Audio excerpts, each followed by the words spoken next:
The committee will now come to order.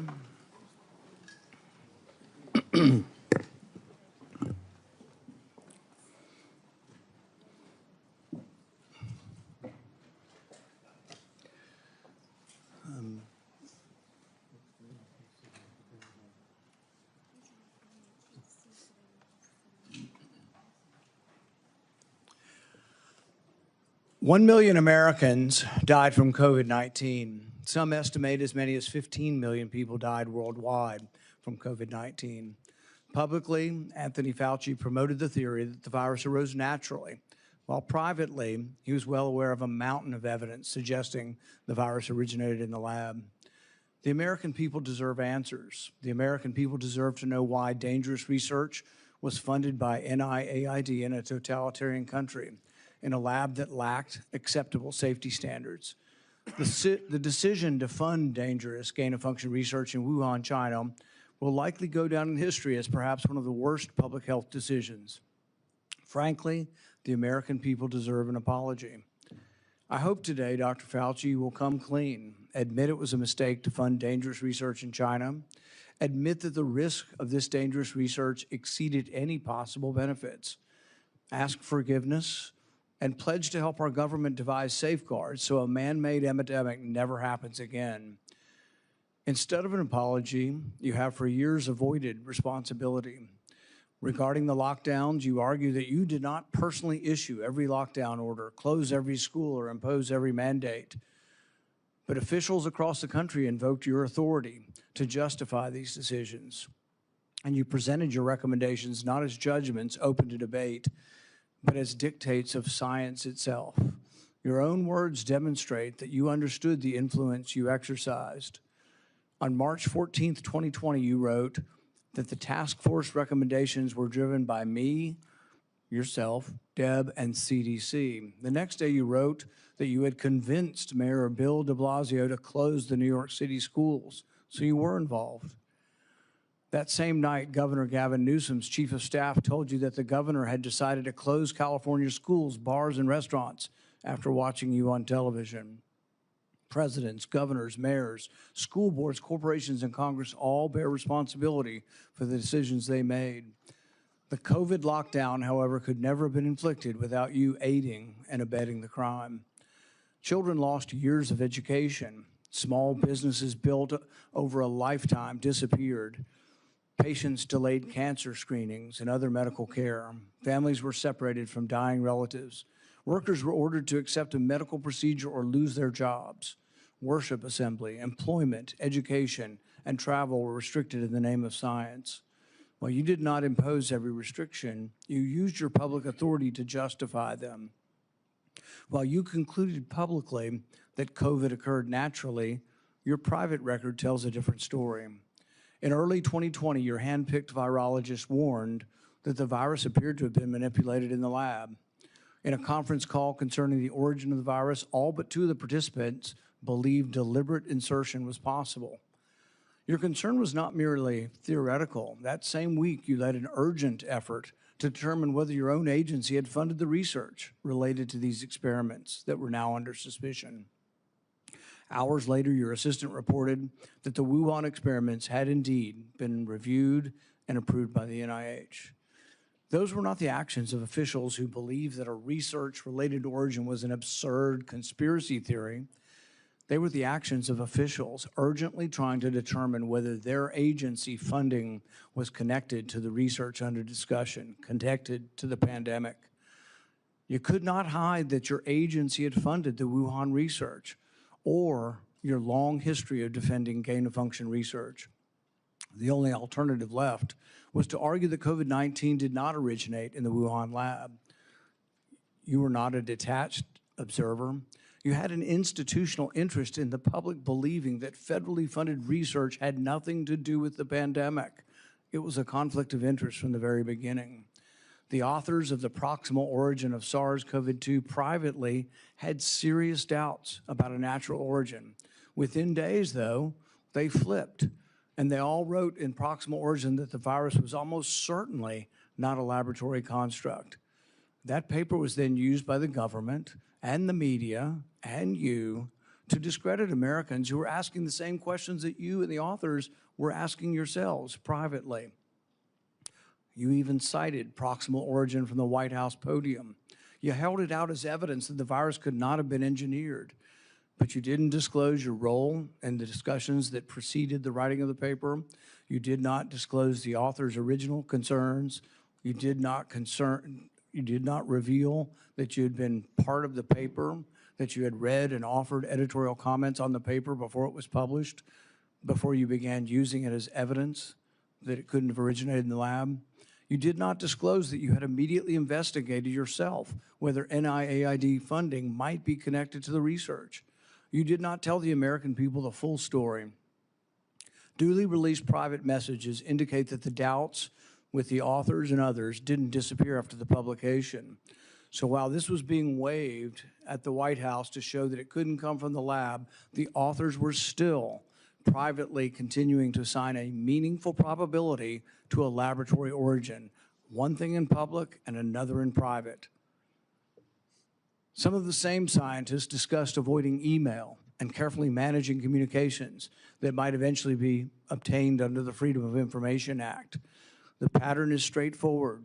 Privately, there was alarm, then an immediate inquiry to see if NIAID's possible exposure to funding, then a rapid public declaration of certainty, continued private doubt, and then years of resistance to disclosure. The question is why? The only logical answer is that your primary concern was avoiding culpability. Your primary concern was hiding the fact that you had approved the funding for this dangerous research.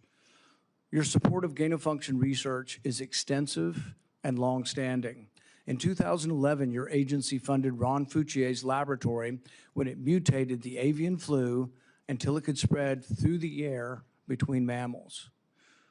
This was the tipping point. This is when others became worried. You funded this. You advocated for this.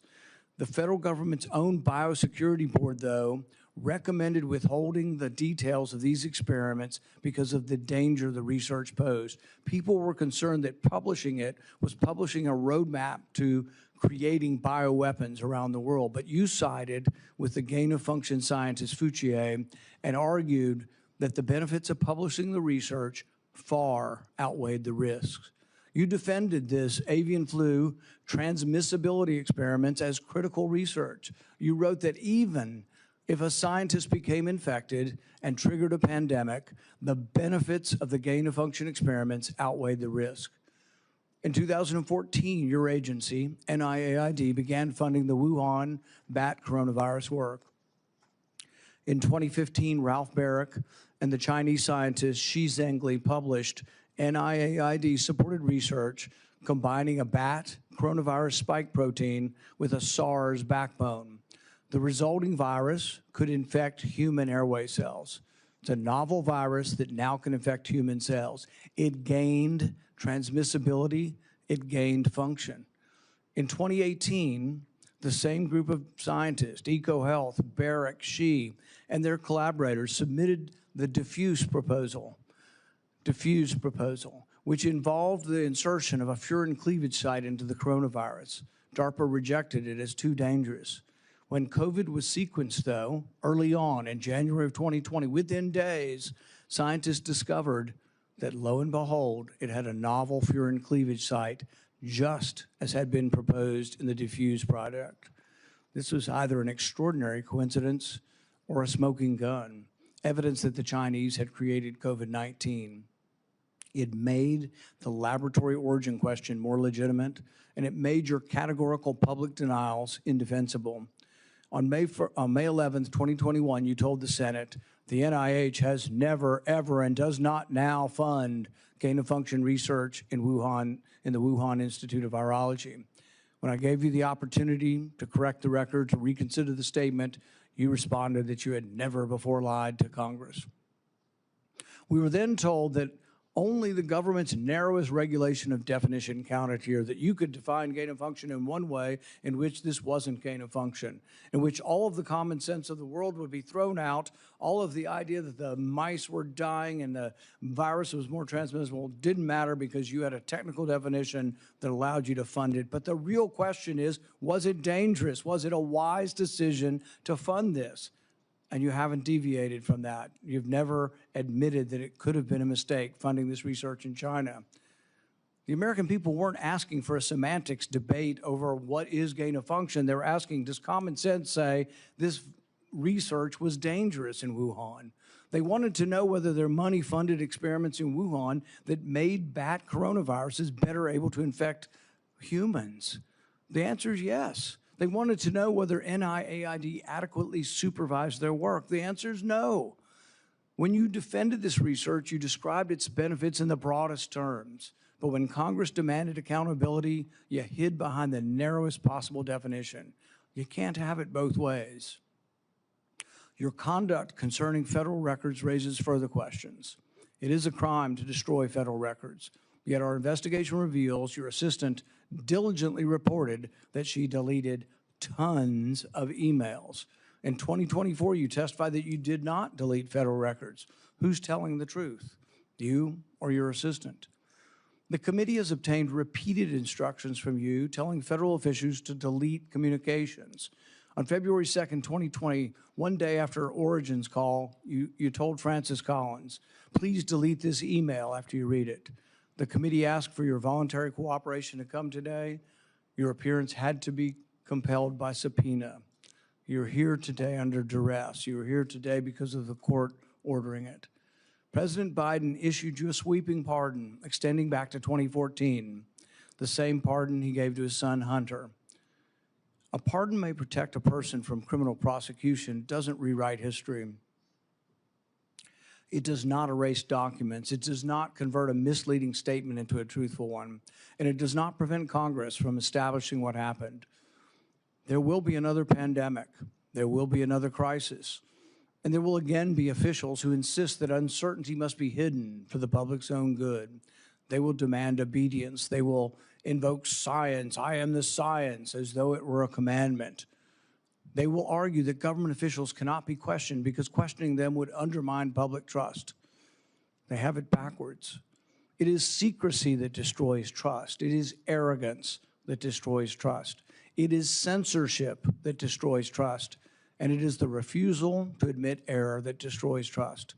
That loss of trust may be your most damaging legacy. Trust can't be ordered. It has to be earned. No scientist is above scrutiny. No government official is beyond accountability. And no public servant has the right to treat the suffering of millions of Americans as a footnote to his preferred version of history. I now recognize Senator Peters for his opening remarks. Thank you, Mr. Chairman. The Senate Homeland Security and Governmental Affairs Committee has a long and a very proud history of conducting serious oversight on behalf of the American people. When this committee has been at its best, Democrats and Republicans have worked together to investigate complicated issues, to follow the facts wherever they may lead, and produce recommendations that actually strengthen our nation's security and improve government functions. That bipartisan tradition has produced meaningful work following Hurricane Katrina, the January 6th attack on the U.S. Capitol, failures at the Secret Service, and countless other matters. Unfortunately, today's hearing is the latest step in the chairman's sharp departure from that long tradition. This hearing appears to be a culmination of months of biased and selected efforts by the majority under the guise of a committee investigation to basically legitimize a predetermined conclusion that was reached years ago. In 2021, the chairman has called for today's witness to be fired, to be arrested, accused him of leading cover-ups and conspiracies. He has even featured the witness prominently in fundraising emails and on the cover of his book. He has also called for the cancellation of the witness's security detail, despite the fact the witness and his family have received numerous credible death threats.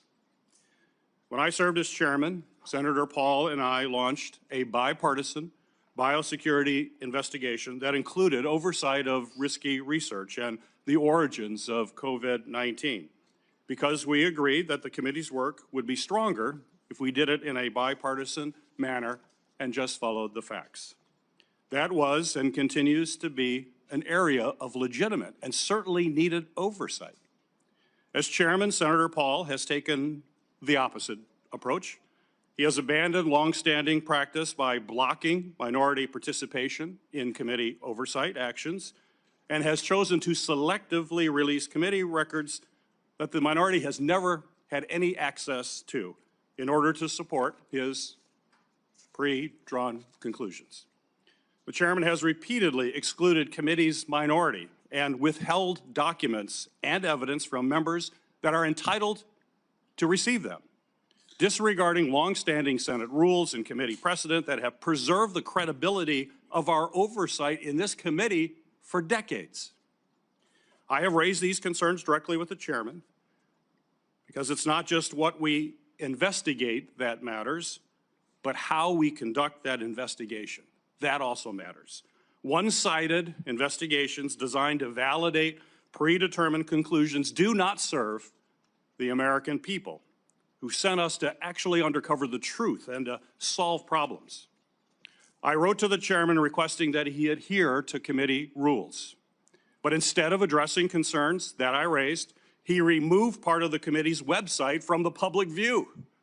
This move not only prevented the public from being able to view those lists of concerns, it adds serious questions about the desire for transparency and legitimate oversight of this matter. But what makes today's hearing particularly disappointing is not simply the chairman's actions, but what we could be using this committee's true and time oversight responsibilities to accomplish. This committee has not held its annual threats hearing at all in this Congress.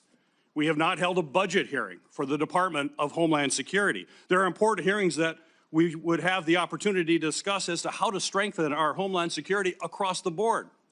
No hearings on those topics.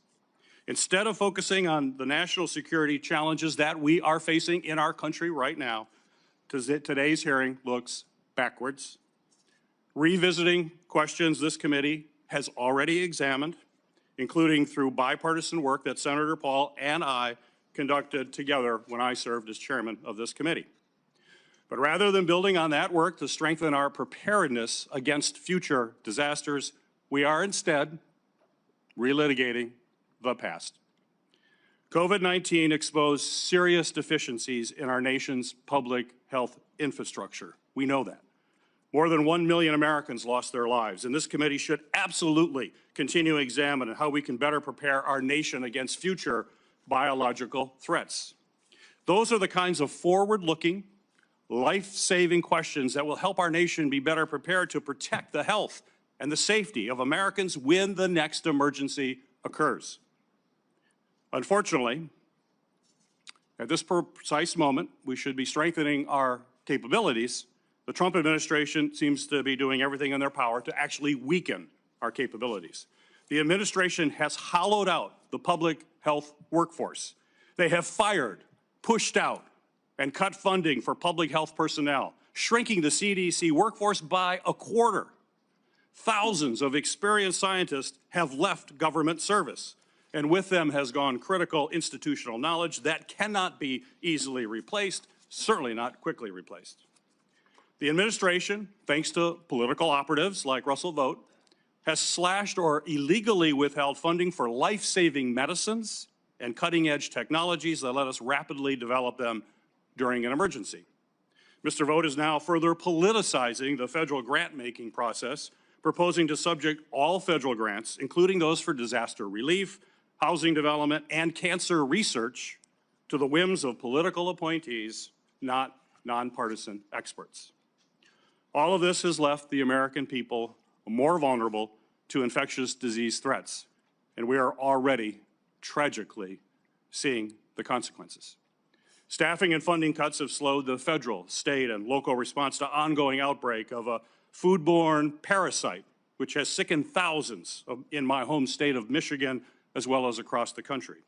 At the same time, the administration cuts to global health programs and international partnerships have greatly reduced our ability to contain dangerous diseases like Ebola before they spread to our shores.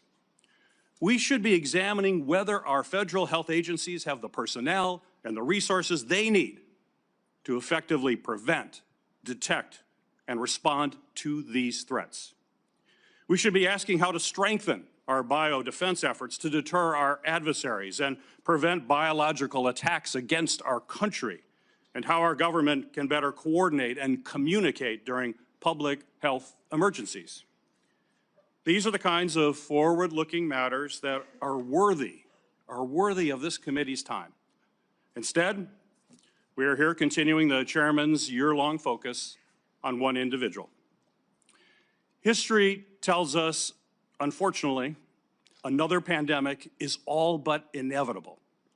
The question is whether Congress and this committee will work to better prepare our country for it, or continue looking backward while our public health infrastructure crumbles around us. That is the hearing that we should be having today. Unfortunately, I fear the intent of this hearing is only meant to further a purely partisan agenda and it will not make Americans safer. Thank you, Mr. Chairman. The accusation that the committee has denied access to the minority to records is categorically false. This is the most transparent investigation in the history of Congress. We actually created a website and we put all of the information on the website. It continues to operate. The reason it hasn't been accessed is no Democrat ever signed up for it. Not one Democrat. We told them the access. They never asked for the access code. They haven't been on the website because they have not cared about the investigation. It's a practice of this committee to swear in the witness. Dr. Fauci, please stand and raise your right hand. Do you swear that the testimony you will give before this committee will be the truth, the whole truth, and nothing but the truth? So help you God. Dr. Anthony Fauci, you are recognized for 5 minutes for your opening statement. Mr. Chairman, Ranking Member Peters, members of the committee, I served at the NIH for over 54 years, 38 of those as director of the National Institute of Allergy and Infectious Diseases. Over that period, I proved that I believe in and respect the value of legitimate congressional oversight. In fact, I testified before and/or briefed Senate and House Senate and House committees well over 200 times over those 38 years. During and after the COVID pandemic, I have appeared multiple times for hearings in the Senate and the House, usually under oath, and sat for several days-long transcribed sworn interviews, answering questions about the very issues that are now the subject of this hearing. However, given Senator Paul's obvious obsession with calling for my prosecution, his repeated slanderous comments about me, and recently his publicly releasing my unredacted personal diary aimed at embarrassing and intimidating me, the only conclusion I can reach is that the sole reason he is calling me before this committee is to get me to say something, anything, that could vindicate his repeated public pledges that I end up, in his words, quote, behind bars, unquote. Any reasonable person who has followed his unhinged obsession with me would readily come to the same conclusion. Therefore, although it pains me to do so, because of the respect I have for the legislative branch of government and my decades-long record of cooperating with Congress, under the advice of my attorneys, I will invoke my right under the Fifth Amendment of the Constitution to refrain from answering your questions. Thank you. We will now begin a round of questioning. Dr. Fauci, your testimony today is compelled by a lawful subpoena. As you know, it's a crime under 18 U.S.C. Section 1001 to knowingly make a material false statement to Congress, with a penalty up to 5 years of imprisonment. Understanding that you are under oath, the American people would like to understand your reasoning, your rationale for why you chose to fund the research in Wuhan. There have been, intelligence agencies, the CIA, the FBI, the DOE, have all come to the conclusion that more likely than not, the virus came from the lab in Wuhan. And so we'd like to know, what was the rationale? What was the discussion? How, what went behind the decision to fund the research in Wuhan? How did you come to the conclusion that a totalitarian country would be capable of doing this in a BSL-2 lab, a lab that lacked the security? What was the reasoning? And are you sorry, basically, for making the decision? Would you, given another chance, say, well, gosh, circumstances now as I know it, maybe it wasn't a wise thing? Can you explain to the committee why you chose to fund this dangerous research in China? On the advice of counsel, I respectfully decline to answer based upon my rights under the Fifth Amendment of the Constitution. In the red folder on your table is a copy of Section 192 of Title II of the U.S. Code. Your counsel has been provided a copy as well. That section makes it a crime for a witness appearing under subpoena to refuse to answer any questions pertinent to the question under inquiry. Do you have that in front of you? On the advice of counsel, I respectfully decline to answer based upon my rights under the Fifth Amendment of the Constitution. Let the record record that the witness has refused to answer whether there's a folder in front of him based on his Fifth Amendment right.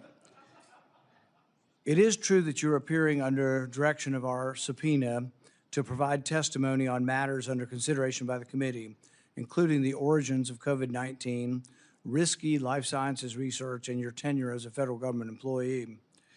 Additionally, you've been provided a full and unconditional pardon dated January 19th, 2025, for any offenses against the United States which may have been committed or taken part from January 1st, 2014 through the date of the pardon for a 10-year period, arising from or in any manner related to your service as director of the National Institute for Allergy and Infectious Diseases, as a member of the White House Coronavirus Task Force, or the White House COVID-19 response team, or as chief medical advisor to the president. Have you refused this pardon, or do you have any reason to believe this full and unconditional pardon, this grant of immunity, would somehow require you to plead the Fifth Amendment? On the advice of counsel, I respectfully decline to answer based upon my rights under the Fifth Amendment of the Constitution. Based on the facts presented, I'm going to direct you to answer the questions. The committee has issued a valid subpoena. They have requested your presence here. The questions are very pertinent to your decision-making as head of NIAID, as well as a chief advisor to the president. Do you still refuse to answer the questions? On the advice of counsel, I respectfully decline to answer based upon my rights under the Fifth Amendment of the Constitution. Let's do the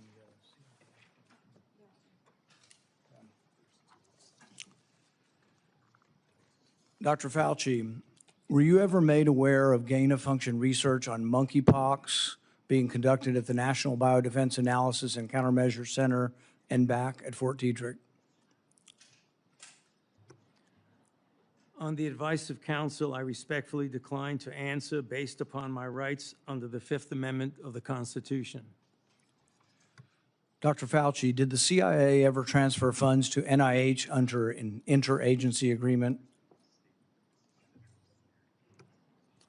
On the advice of counsel, I respectfully decline to answer based upon my rights under the Fifth Amendment of the Constitution. I'm going to, but I need the long list of the gain of function questions. Dr. Fauci, did the NIH ever conduct research for or in coordination with any element of the intelligence community, CIA, ODNI? On the advice of counsel, I respectfully decline to answer based upon my rights under the Fifth Amendment to the Constitution. The reason why these questions are important is, President Trump has done a ban, and we're glad that he did a ban on gain-of-function research. So we're better off than we were when we had an advocate serving as head of NIAID, an advocate for gain-of-function research.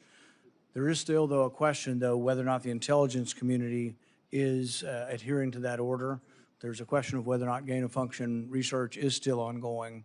And these are important questions the American people deserve to know. Dr. Fauci, have you been read into any classified Department of Homeland Security program, any prospective special access program concerning gain-of-function research? On the advice of counsel, I respectfully decline to answer based upon my rights under the Fifth Amendment of the Constitution. When we look at the research in China, the gain-of-function research that you've denied was gain-of-function, one of the things that startled the scientists when they saw COVID in the first couple of weeks was when they looked at the sequence of it, they said, oh my God, there's a furin cleavage site in it. And in this particular family of coronaviruses, the sarbecoviruses, they'd never seen this before. They were also startled to look at it and see how it was coded for, what the codons were, and to discover that the codons used out of 36 different possibilities turned out to be the one that was commonly used in gene manipulation by scientists. Dr. Fauci, were the scientists at the Wuhan Institute of Virology capable of inserting a furin cleavage site into a coronavirus? On the advice of counsel, I respectfully decline to answer based upon my rights under the Fifth Amendment of the Constitution. So one of the experiments that was pretty common was they would take the backbone of a SARS virus, and this would be a SARS virus that the backbone itself wasn't that dangerous, but then they would dig through guano, 300 feet underground, bat guano. They'd find other viruses, unknown viruses. They'd take the S protein off of an unknown virus and stick it on a backbone. And then they would infect mice that have humanized cells. And they were trying to discover if they could create a virus that infects humans. Now, many people would say, well, gosh, that doesn't sound like a really good idea to create viruses that don't exist in nature to see if they'll infect human cells. What if one escaped? What if you keep infecting this and do serial passage, you actually adapt the virus to be infectious to humans? So the question is whether or not, Dr. Fauci, the Wuhan Institute of Virology was combining an S protein with one virus with the backbone of others, and could this lead to a virus, maybe it wasn't even predicted, but could it lead to viruses that gained in function and then could lead to a pandemic? On the advice of counsel, I respectfully decline to answer based upon my rights under the Fifth Amendment of the Constitution. One of the arguments that you and others have made against this virus coming from the lab is it couldn't have come from the viruses that have been published. And nobody's really arguing that. I think from the very beginning, people acknowledged that the viruses that have been published are too far evolutionarily distant from a virus that could have become COVID-19. But what has never been acknowledged by the side who tries to call the other side a conspiracy theory, which is really something you don't usually see in a scientific debate. This is the first time I've ever seen an article printed in Lancet by your friends who called this a conspiracy theory. These are the kind of things you see as a screed on a political, website. You don't really see this in science. But when they release this as being a conspiracy theory, we're wondering that when you do this, when you combine these viruses and are able to grow them in humanized cells, whether or not this kind of risky research, whether you call it gain of function or not, whether you use the definition of gain of function, whether this kind of research should have had more scrutiny. I think in your House testimony, you testified that you never traveled to China and that you were unaware that anybody at NIH ever examine the labs, that you trusted the Chinese scientists. I think you said that even recently, that with your discretion, you trusted the Chinese scientists. The problem is that even in our country, we trust our scientists. They're good American scientists, probably doing the right thing for America. But at the same time, we oversight to make sure it's not dangerous research, but we also investigate the lab. I believe Fort Detrick was one of our main labs was closed down in the last year or two because of research institute, a research incident that was dangerous with dangerous pathogens. And so the American people would want to know, how could you approve this dangerous research in China, say that you trusted the Chinese scientists, and then in the end, you had to admit that you'd never been there, and none of your inspectors had ever been there. Dr. Fauci, had any of the labs where this dangerous research was occurring, were any American lab oversight or lab investigators, did they ever appear in these labs to make sure that they were safe labs? On the advice of counsel, I respectfully decline to answer based upon my rights under the Fifth Amendment to the Constitution. So one of the main theories for those who have looked at this being created in the lab was the idea that could have come from a virus not previously published. Dr. Fauci, are you aware that Dr. Shi, who worked for the Wuhan Institute of Virology, was said to, and I think in her own words, to have over 100 viruses that had not been previously published that could have been a close enough relative to create COVID-19? Are you aware of that? On the advice of counsel, I respectfully decline to answer based upon my rights under the Fifth Amendment to the Constitution. Under your testimony previously, when you denied ever having funded gain of function in China, it was so adamant as to be striking, to leave no room for any interpretation of what is or isn't gain of function research. But there's another important question. Did you fund gain of function research in other biolabs around the world? On the advice of counsel, I respectfully decline to answer based upon my rights under the Fifth Amendment to the Constitution. The one research project that we do know you did fund is the one that Ron Fauci did. And it's important to talk about because this sort of was the beginning of the debate over gain of function. And this wasn't just me. I wasn't even aware of the debate 10 years ago. This was other scientists. Over 200 scientists at the Cambridge Working Group signed a protest because they didn't think you should fund the research, and they didn't think it should even be published because it was sort of a roadmap as to how to make a bioweapon. So what they did was the avian flu, and this is important. It may be the most important question we get to here today. The avian flu has about 50% mortality for humans. The good news, though, about animal viruses is they don't infect humans very well. It will infect humans, but doesn't go human to human very well. Ron Fauci, with the money that you provided to him, did an experiment where he caused purposeful mutations to create a new virus, an avian flu that didn't just infect birds well, but actually infected mammals well, went ferret to ferret in an aerosolized manner. People saw this and were aghast, at the decision-making process that you decided to fund this. But this is when, the debate came about, and you wrote in support of this in the Washington Post, and you said, even if a scientist is bitten, even if a pandemic should occur, the knowledge is worth the risks. Do you still stand by that? Would you like to qualify at all whether or not the knowledge of gain of function is worth the risks, particularly in this case, since we now know 15 million people died worldwide? Many people believe this came from the lab. Do you think that the risks really are worth the benefits for gain of function research? On the advice of counsel, I respectfully decline to answer based upon my rights under the Fifth Amendment to the Constitution. All right.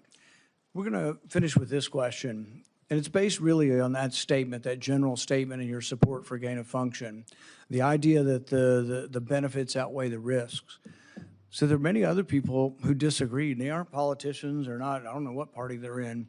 David Relman is probably one of the most esteemed, and he is a scientist at Stanford. He, I think, has classified clearance. He's been a consultant to our government probably for a decade or more. And he's written about this publicly. He says the opposite. He said that the risks of this research do not outweigh the benefits. He said the risks, we shouldn't do it. Richard E. Bright, who's been involved in this debate for 2 decades, says the same thing. Says we really shouldn't be doing this at all. There's a quote also by, if the Kevin Esfelt quote is that at the very end.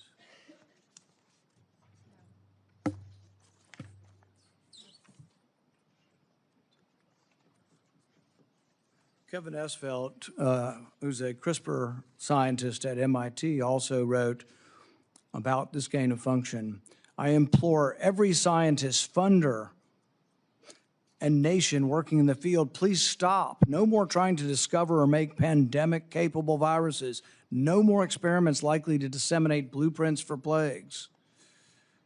Dr. Fauci, would you like to at least answer this one question for us today and let us know whether or not you've changed your mind on whether or not the benefits of gain-of-function research outweigh the risks? On the advice of counsel, I respectfully decline to answer based upon my rights under the Fifth Amendment to the Constitution.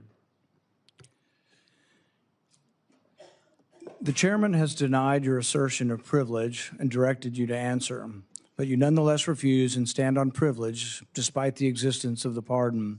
The committee will have to consider after this hearing what appropriate action should be taken against you for the failure to testify after being directed to do so. It's against the law to obstruct an investigation of Congress. There will be repercussions to your refusal to testify today. Senator Peters.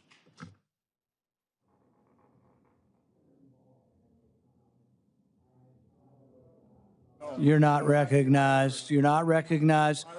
If you are unruly, you will be removed from the proceeding. You are not recognized, and you are not recognized, sir. Sir, you are not recognized. You are not recognized. Security,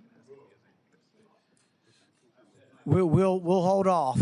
But you will respect these proceedings. You were told not to sit at the table. You insist on sitting at the table, and we told you you would not be recognized. You are not invited here for testimony, sir. You are being disruptive. Would you behave this way in a courtroom? No, because the judge would put you in jail. I can't do that today, but I can have you escorted from the premises. So I would say, sir, sit quietly and don't say another word.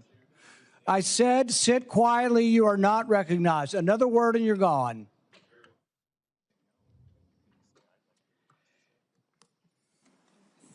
So, Mr. Chairman, I'd like to hear what the attorney has to say. He is not recognized by the committee or the chair. If he speaks again, he will be removed from the room. This testimony is from Anthony Fauci. This is not a game with his lawyers. He can advise, his lawyers can give him advice. He's got a half dozen here. They're all allowed to talk to him. Yes. All right? Yeah. But the attorneys are not recognized. In fact, the attorney was told not to sit at the table, and he's not obeying that recommendation. There's a row behind you, sir. That's where you were told to sit, and you're not. And now you're disrupting the proceedings. And so, look, this is the way Anthony Fauci wants to be remembered, for a lawyer not listening to the rules. That's the way you want to be remembered, and that's what you're going to do. You are not recognized, sir. Security, please remove him from the room.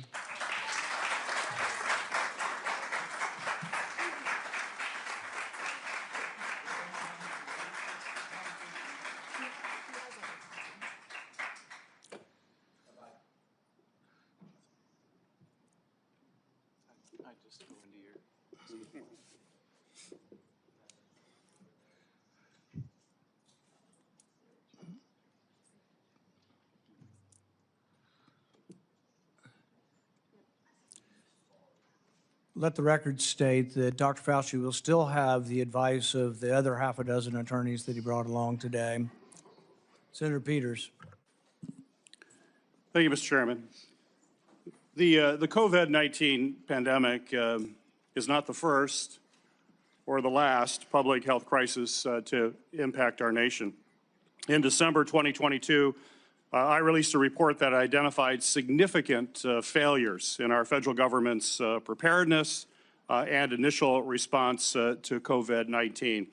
This report contained 17 key findings. It's a very large report, which I have right here. It contains 17 key findings and corresponding recommendations, including the need to invest in sustainable domestic manufacturing capabilities for critical medical supplies, build the infrastructure needed to surge testing capacity for infectious diseases, and robustly fund public health emergency preparedness and responses across all levels of government. Unfortunately, multiple administrations, including the current Trump administration, have failed to fund or to reform our health preparedness. This is something that I would hope the committee in the future would investigate. It needs to be taken a look at. It also feels like a new public health threat is hitting us every month. There's a foodborne parasite affecting thousands of people in Michigan and across the country, and our federal agencies still haven't fully pinned down the source of that outbreak. Measles cases in this country are at the highest they've been in 35 years. More children are getting sick and even hospitalized from this preventable disease. Over 1,000 people have died from the Ebola virus in Africa, and we don't know how widespread this crisis actually is. We have a hantavirus scare on a cruise ship, and though it hasn't made headlines in the way that the screwworm threatening our food security has, I remain concerned about bird flu that is also spreading and could one day cause a pandemic. This is also something this committee should be investigating and holding hearings on. Since January 2025, the Trump administration has taken a number of actions to drastically weaken our ability to fight infectious diseases and biological threats that endanger Americans. These actions are both incomprehensible and are also inexcusable. They include slashing funding for public health and infectious disease research, canceling contracts for cutting-edge vaccine technology, shutting agencies responsible for tackling infectious diseases around the world, firing thousands of federal employees with keeping our communities and our medicines and our food supply safe, and injecting political appointees in what should be non-political grant-making functions. That is something this committee should be looking at. I could go on. I could go on all the topics that we need to be looking at moving forward to protect this country. We're not doing that in this committee. That's what this committee was designed to do. It's what it has done throughout history. It has done it in a bipartisan way. We should get back to that and think about the future of this country and keeping this country safe. When a crisis like COVID-19 strikes, we have an obligation to examine what went right and what went wrong to provide accountability for the American people. Congress certainly has done that. Between the House and Senate, nearly 20 different committees, including this committee, as I mentioned, have conducted oversight of the COVID-19 pandemic, conducting transcribed interviews, holding dozens of hearings, and released more than 10 reports. Today's exercise, unfortunately, is a stark departure from those largely bipartisan, legitimate efforts. The chairman has shut the minority out of participating equally in these efforts, withheld information, selectively released documents, actions that completely undermine the credibility of this investigation.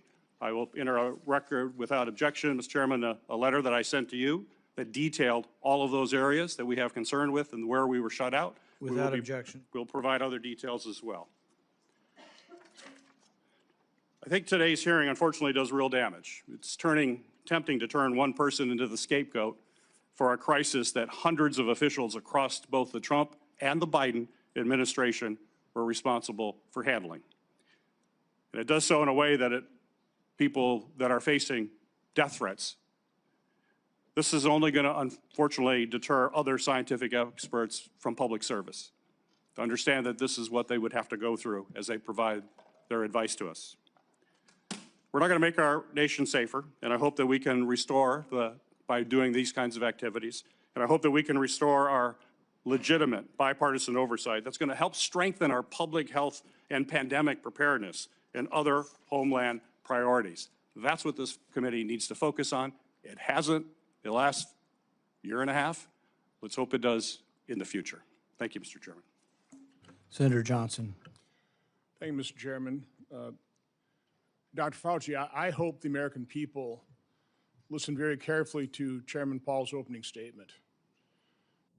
I think it's a stunning indictment of the actions you've taken that have been so destructive to global health. I certainly understand why you needed a pardon. I certainly understand why, on the advice of counsel, you're not answering any questions, because I think it'd be almost impossible for you to answer the questions truthfully without really demonstrating what you did, your culpability, self-incriminating. We have, all of us, has prepared a lot. I've been deluged with questions to ask Dr. Anthony Fauci. There are so many legitimate questions that deserve answers, and now you're not willing to provide those answers.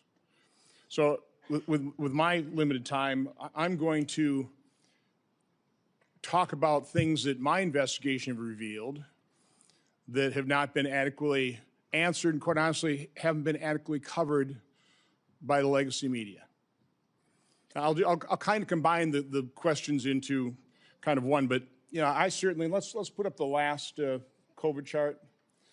I was warned pretty early on about the dangers of the experimental gene therapy that you've called a vaccine, but it really falls under the definition of gene therapy. So I was going to ask you, I mean, were you carefully monitoring the safety surveillance systems like VAERS and vSafe that literally were deluged with complaints? You know, currently, worldwide, there have been almost 1.7 million adverse events reported to the VAERS system. Of those, over 39,000 were deaths.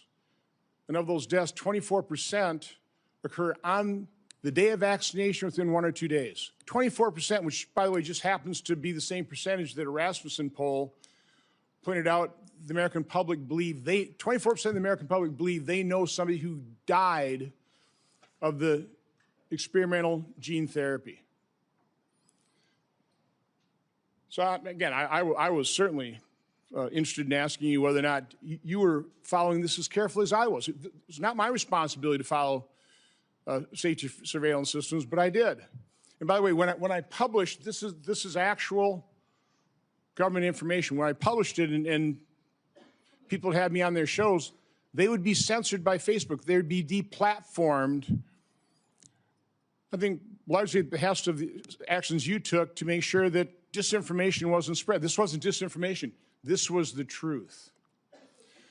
So I was going to ask you whether you knew Dr. Marks. I think you do know him. He's the head of CBER. He's the man who is in charge of approving vaccines and surveilling for the safety.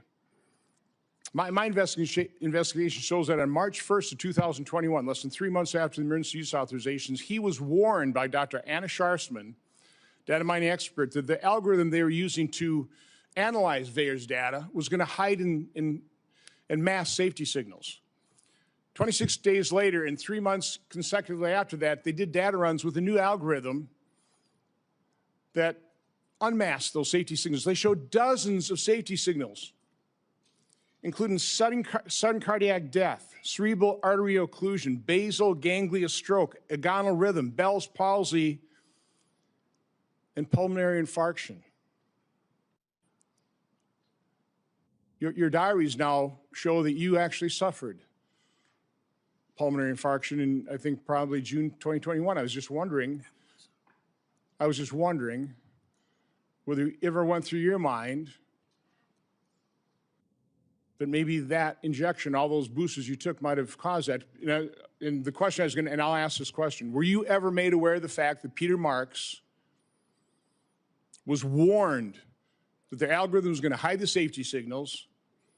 And were you told that senior FDA officials were given shown dozens of safety signals associated with the COVID injection? On the advice of counsel, I respectfully decline to answer based upon my rights under the Fifth Amendment to the Constitution. Next area I want to go through is in that same month of March 2021, an employee at NIH, Dr. Nath, led a team of researchers who were diagnosing and treating individuals who'd never had COVID but were severely injured by the genetic therapy injections. Dr. Nath told those individuals, stay quiet. You know, we want to make sure that you know, we gather all the information and then release it to doctors so they can treat people like yourself. There was a concerted effort, and I'll enter this in the record. It appears inside NIH to quash Dr. Nath's publishing that study. It finally was put on a preprint server with telling no one, and I think about May of 2022. I think what's noteworthy about this is Dr. Nath told the injured participants that early treatment, early intervention was crucial for them to be treated. And yet within the NIH, they were questioning what was Dr. Nath doing. They didn't want to publish that because, and I want to take time searching for it, because publishing it would create vaccine hesitancy, which is what we continue to hear time and time again, is the reason they didn't promote they lied about the safety signals they were seeing. Throughout the pandemic, I always pushed early treatment. You know, we've got things in here where, you know, you were really concerned about remdesivir because it was untested, but hydroxychloroquine, yeah, it was an approved drug. You know, maybe some safety issues, but we had a great deal of experience with it. All of a sudden, you had the Surgisphere study that was retracted within 2 weeks because it was completely false, totally blew up the use of hydroxychloroquine.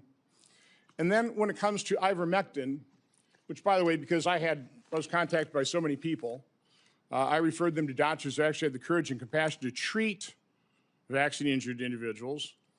It works. But I was going to ask you whether you were involved in the FDA attack on ivermectin. You had a interview on CNN on August 29th of 2021, where, again, I just don't want to take time to find the exact quote, but you know, said there's no evidence that ivermectin is helpful. On that exact same day, and I've got the studies right here. There was a website that was tracking the random controlled studies. Here they are, showing 60, 70% efficacy of ivermectin. The same day you say there's no evidence, there was all kinds of evidence. Loved ones had to go to hospitals, had to sue hospitals. Just, would you try it? So I would want to know, you know, to what extent were you involved in sabotaging hydroxychloroquine, ivermectin, and did you do that because you knew the only way you get an emergency use authorization for these drugs, these experimental gene therapy, was if there was no effective treatment, you couldn't get the emergency use authorization. So is that why you helped sabotage these cheap generic drugs in favor of remdesivir, which, by the way, nurses, are you aware of the fact that nurses called it run, death is near? On the advice of counsel, I respectfully decline to answer based upon my rights under the Fifth Amendment to the Constitution. But let me end on this note, because this just came to light. You know, we've got 11 million pages of documents. We also have other people who were in the room.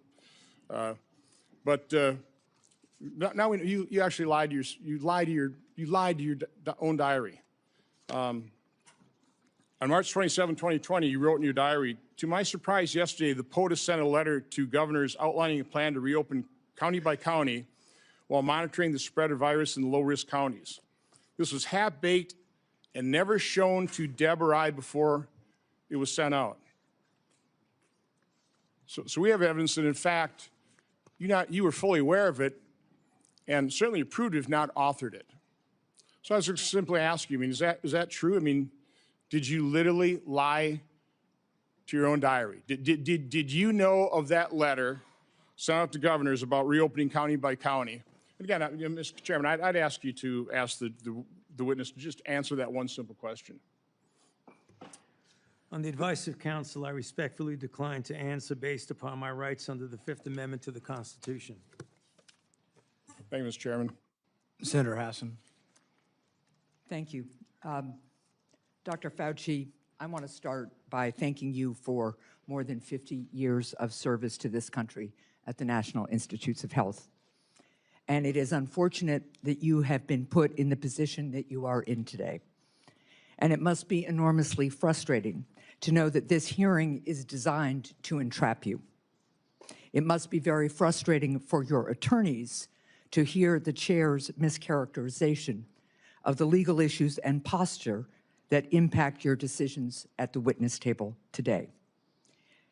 Meanwhile, I was going to ask you a series of questions about things that are relevant right now to the people of the United States about the state of public health in this country. Since President Trump took office in 2025, more than 4,500 cases of measles have been reported. That is more cases in the year and a half since Donald Trump has been president than were reported from 2000 to 2024 combined. Children are dying because there has been increased vaccine hesitancy, fueled by Robert F. Kennedy Jr., the Secretary of Health and Human Services, and frankly, his entire administration. Thousands of people in the United States of America have been sickened by a foodborne parasite, and the outbreak is nowhere near under control, as staffing at the FDA and other critical public health entities has been slashed by Russell Vought and Elon Musk. Last year, the National Institutes of Health awarded 201 fewer grants compared to the previous years. 207, I am corrected, compared to previous years. As those grants were either canceled or delays, especially at the beginning of the Trump administration, I can tell my colleagues what the impact was on people in New Hampshire, on scientists in New Hampshire, on clinical trials in New Hampshire where people's cancer treatment was interrupted because Elon Musk and Russell Vought know better, they say, than the people at NIH about what to fund. And because they did some sort of word search, it seems, for some of the grants, and boy, oh boy, if you were studying rural health in New Hampshire and trying to understand how to better engage people who need health care in rural America, that was off the table. America is losing researchers and scientists to other countries because researchers and scientists, highly trained, highly qualified, invested in often by the American taxpayer, are finding the hostility from this administration so strong that it interferes with their science, and they want to pursue science wherever that science takes them. I also sit on the Health, Education, Labor, and Pensions Committee. We have had a number of hearings with nominees recently to fill critical spots. One of those nominees is Dr. Erica Schwartz, a brilliant woman, medical degree, biomedical engineering degree. I think she also told us she has a law degree and a master's in public health. She was a two-star admiral in the United States Navy, an experienced doctor. And yet, when I asked her if she would push back at Secretary Kennedy, if he instructed her to suspend the promotion of the flu vaccine as he did some point in the last few months, there's an email to prove it, she couldn't answer that question. She either could not, would not, or had been bullied into evading a question about whether she, as the director of CDC, would stand up to Secretary Kennedy, the most unqualified Secretary of Health and Human Services this country has ever seen, and more than unqualified, somebody who pursues conspiracy theories, degrades people with disabilities, and continues to promote disproved science. That's the state of healthcare and public health in this country right now, not to mention the $1 trillion or so of cuts to the Medicaid program that is decimating healthcare in my state and decimating it around the country, not to mention the refusal of my colleagues and this administration to extend critical tax cuts for people who are trying to afford insurance on the Affordable Care Act. I just was at one of my community health clinics, and they are reporting fewer and fewer people coming in for care, disrupting care because they can no longer afford health insurance. And that is impacting, of course, the revenue stream to the community health clinic, their ability to hire and pay people, their ability to take care of their community. That's what I wish we were having hearings about in this committee and in the Health Committee. That's what I wish we were trying to address in a bipartisan way. But instead, we are here in an attempt to entrap you because you had a distinguished career trying to put Americans' public health first. With that, I yield. Senator Lankford. Mr. Chairman, thank you. Dr. Fauci, thanks for coming today. I know you're invoking your Fifth Amendment right, which you have the right to be able to do constitutionally, but thanks for coming and be a part of this. There are a lot of issues and a lot of questions that have come up, and hopefully in some day in the future, we'll be able to get all this clarity to be able to pull together. There were over 1 million Americans that died from COVID. You know that well. You were tracking the numbers literally every single day, those affected and those that died from the earliest days. There are a lot of lessons that we've got to learn from this, that we should put into history to be able to determine what happens in the future, how do we respond in the future, how do we deal with something like this again. It was uncharted territory for everyone. But I would tell you, countless families, including my own, watched a loved one die behind glass or through a screen because we couldn't get access to them. Children couldn't get to school.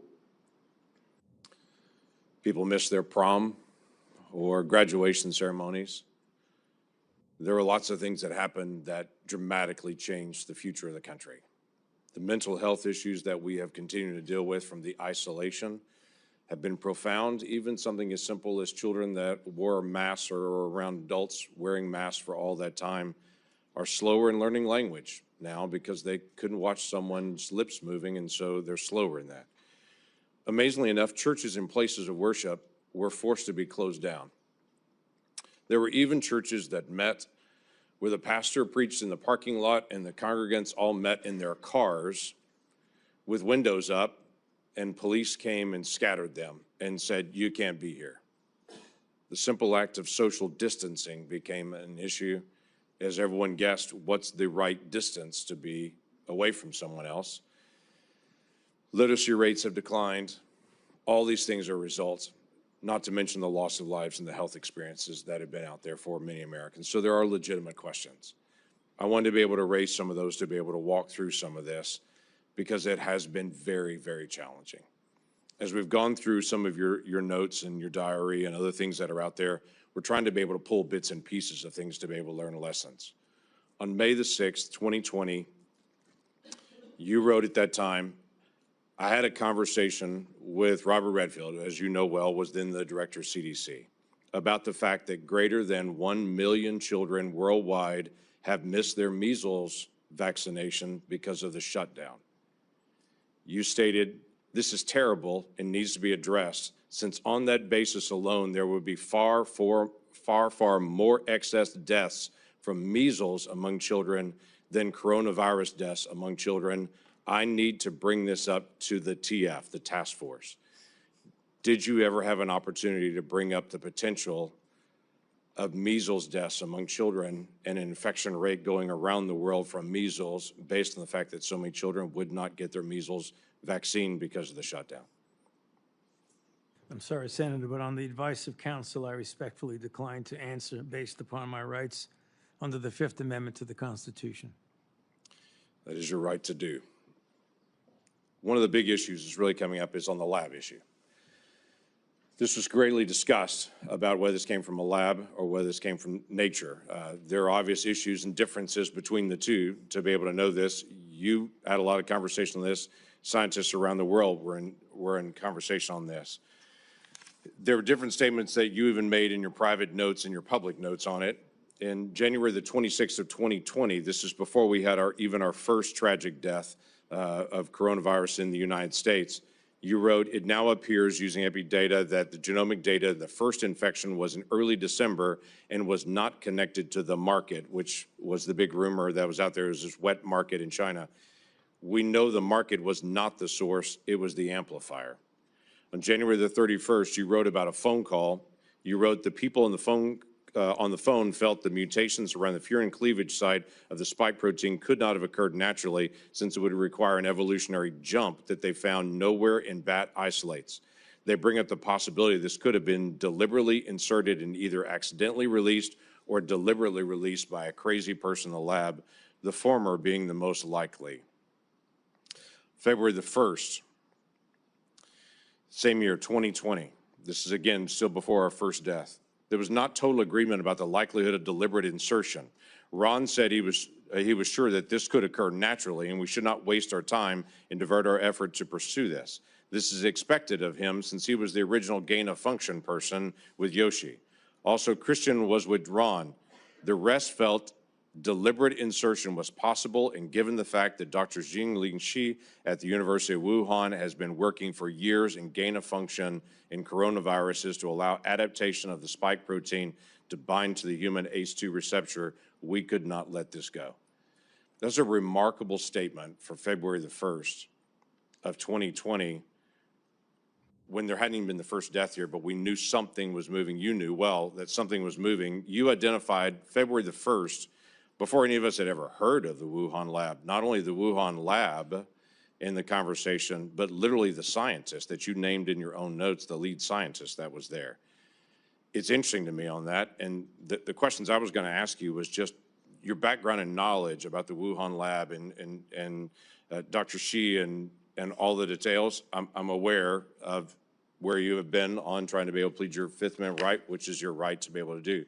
But I also wanted to be able to find out some facts to be able to help us for the future on this. The Lawrence Livermore National Laboratory in May of 2020 put out a classified document that has only been recently unclassified on this, that had this statement: "We assess all the necessary conditions for an accidental release of a laboratory-modified coronavirus, specifically a coronavirus adapted to recognize human cell receptors, were present at the Chinese Wuhan Institute of Virology in mid to late 2019. Now, the question that I had for you is, this is May the 27th of 2020. This is the report that most people will see is this. I have clearance. I serve on the Intelligence Committee. I've actually read this complete document unredacted. My concern is, were you given the ability to see this document unredacted? Based on your position, were you able to see this and to be able to get this information? I could see it, and I know what's here. Everybody else just has their conclusion at the beginning of it, not this. My question to you was going to be, did you have access? Because it's important for the future that people in your position do have access to this kind of information and insight. Is there any way you could answer that question? Were you able to give access to this data? On the advice of counsel, I respectfully decline to answer based upon my rights under the Fifth Amendment to the Constitution.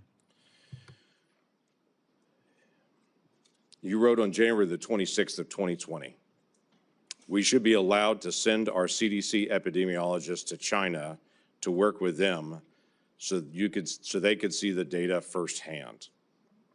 You also wrote in February 12th, 2020, that you had great concerns about the World Health Organization because it depends greatly on China and, as you stated, often bows to them. Now, this is a really important issue that we've got to resolve for the future.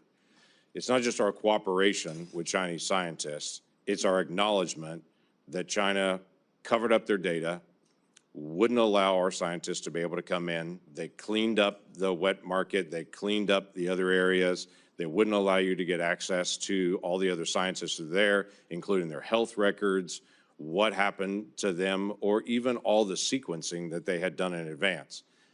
For the future of our research and our cooperation with any scientist around the world, I think it's really important that we resolve, if we're going to fund research and cooperate with you, we've got to have certain things from you. If things go sideways, we've got to have access to all information in all places.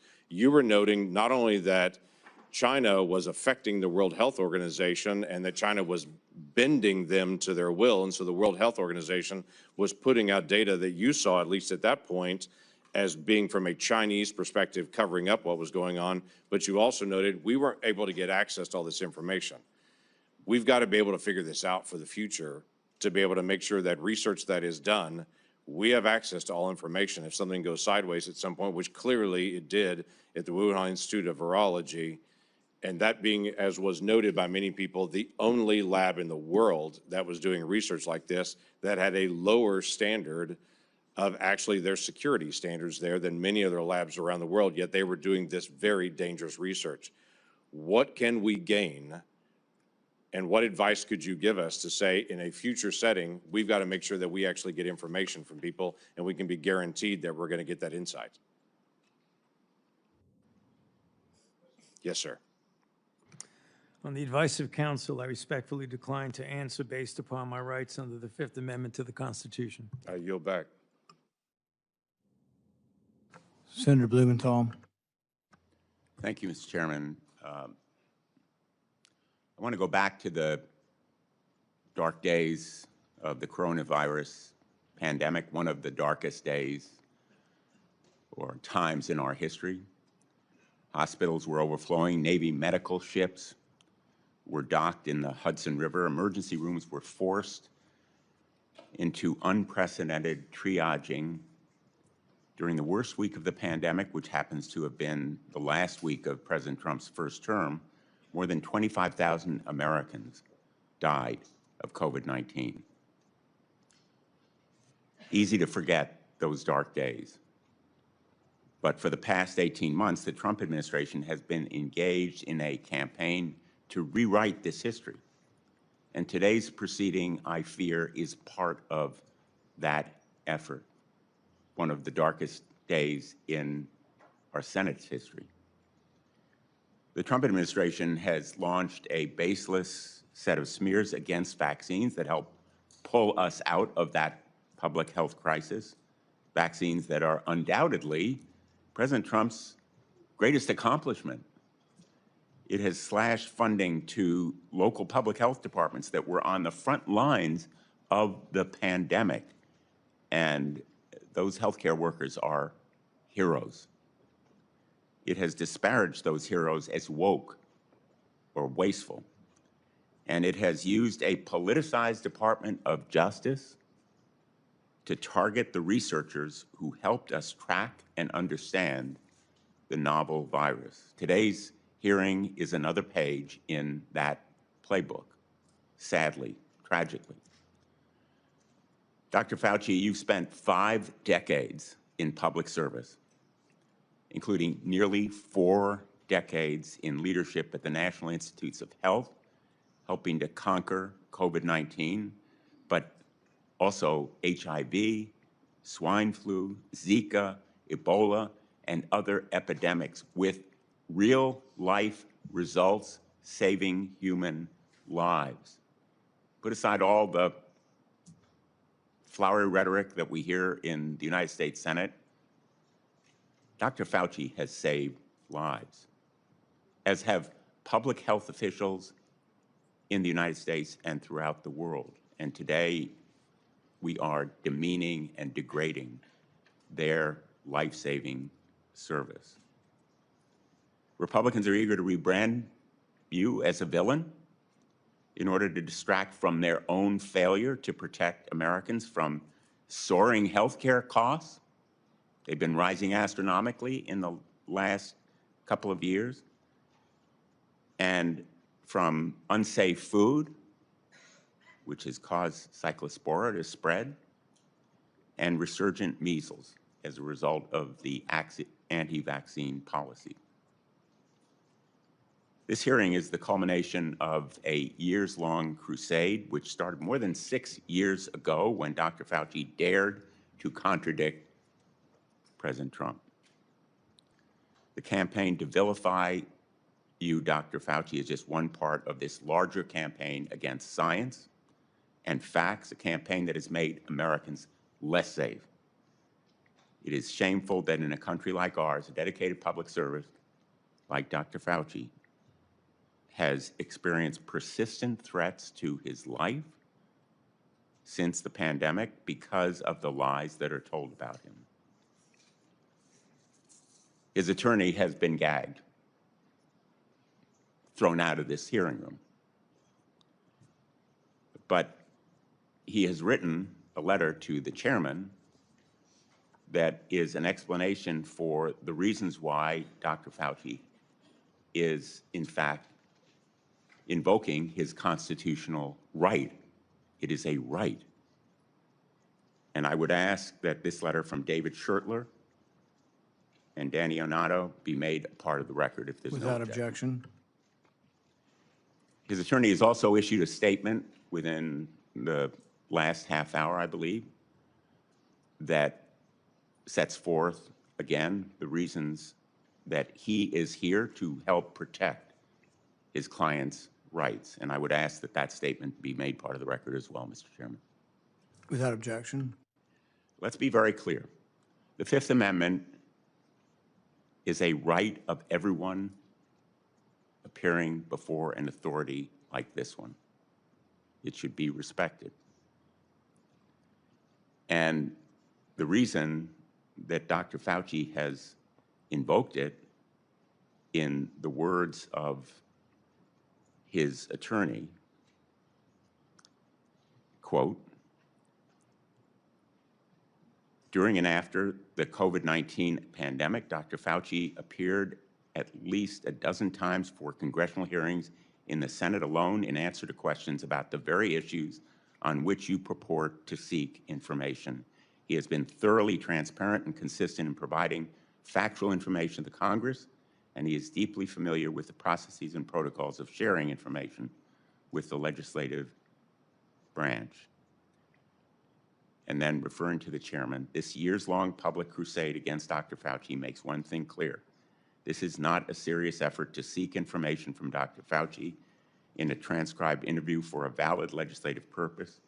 You are single-mindedly fixated on Dr. Fauci, seeing Dr. Fauci prosecuted for imaginary crimes, and you are so invested in that outcome that you have created a personal brand around it. Those are the words of his attorney, and he cites as well the statements of the chairman, which indicate a clear intent that the result of this proceeding be a prosecution. Quote, the power of some of us must be used for good, like putting Fauci in jail. That's from December 23, 2025. I want to give him a subpoena and a jail cell, also from December of 2025. The first was 2024. Those kinds of statements by the chairman of a committee in tweets certainly provide a well-founded fear that the proceeding underway is simply an effort to trap Dr. Fauci in some kind of criminal wrongdoing. That is not the purpose of a congressional hearing, not the valid purpose of a congressional hearing. During some of the dark days in this body, under Senator Joe McCarthy, it became standard operating procedure to seek that kind of prosecutorial objective. We should not be part of a rerun of that kind of effort. This attempt to rebrand one of the most challenging times in our nation's history is a short-sighted act of desperation that will leave us less prepared for the next pandemic. It is an insult to the memory of more than 1 million Americans who died from COVID-19. If there are valid scientific questions about the origins of this pandemic, COVID-19, about the kinds of steps that were taken to counter it, about the need for more preparation, they should certainly be addressed, but not in a show trial, not as part of a continuing vendetta against a single individual. And unfortunately, I fear that is what we are seeing today. America deserves better. Thank you, Mr. Chairman. In no courtroom in America can you have your witness plead the Fifth Amendment and then your attorney gets to testify. That's what that letter is. The attorney's complaining and testifying, saying, he didn't do it, the prosecution's unfair. You don't get to do that. That's one thing you give up when you take the Fifth Amendment. You say, I'm not going to testify. I'm not going to give you any information. You don't then get to put your lawyer forward to justify it. He can do it in the press, but you can't come and testify. He was not invited to testify, and he was out of order, and it was appropriate to have him ejected. Senator. Chairman Paul, thank you for doing this. I think I know in my state people have been asking questions about Dr. Fauci for years. So Dr. Fauci, your entry has made clear that you love being a hero, a celebrity, and here having the eyes of the world upon you. You loved every newspaper profile, every photo shoot, every fancy dinner with the elites. To many Americans who lost family members, who lost trust in our federal government, you're not a hero. Unfortunately, you're a villain. You made yourself the story and abandoned the American people to serve your own ego. To begin, I'd like to talk about your relationship with David Morenz. He was the senior advisor in the NIAID, Office of the Director, your office, for 16 years. He was your friend. He was a frequent guest at your house. You reportedly co-authored over 50 scientific articles with him. You turned to him first right after COVID-19 first occurred. Earlier this year, the Department of Justice charged him with conspiracy against the United States, in addition to other charges as part of a conspiracy to conceal information and falsify records to suppress alternative theories about the origins of COVID-19. Now, you've publicly kicked this man to the curb, saying, Dr. Morenz was not an advisor to me on institute policy or other substantive issues. So let's start with the use of personal Gmail accounts and David Morenz's relationship with Peter Daszak. David Morenz tells Peter Daszak, president of Equal Alliance, and you've got this in front of you, it's Exhibit 1, and it's already in the record as part of this. It says, quote, P.S. I forgot to say that there is no worry about FOIA. I can either send stuff to Tony on his private Gmail or hand it to him at work or as house. He is too smart to let colleagues send him stuff that could cause trouble.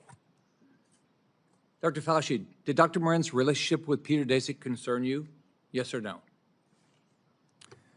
On the advice of counsel, I respectfully decline to answer based upon my rights under the Fifth Amendment to the Constitution. Did David Morenz ever bring documents to your house? On the advice of counsel, I respectfully decline to answer based upon my rights under the Fifth Amendment to the Constitution. Did you ever receive a text about your work at NIAID to your personal cell phone? On the advice of counsel, I respectfully decline to answer based upon my rights under the Fifth Amendment to the Constitution. Did any text about your work at NIAID that went to your personal cell phone ever become part of federal records? On the advice of counsel, I respectfully decline to answer based upon my rights under the Fifth Amendment to the Constitution. Did you maintain a personal email account while serving as director? On the advice of counsel, I respectfully decline to answer based upon my rights under the Fifth Amendment to the Constitution. Did you ever receive work-related communications on that Gmail account from David Morenz? On the advice of counsel, I respectfully decline to answer based upon my rights under the Fifth Amendment to the Constitution. Did you preserve any work-related communications on that Gmail account from David Morenz? On the advice of counsel, I respectfully decline to answer based upon my rights under the Fifth Amendment to the Constitution. Did David Moran's ever provide you with documents outside of those two ways that would violate NIH policy for FOIA compliance? On the advice of counsel, I respectfully decline to answer based upon my rights under the Fifth Amendment to the Constitution.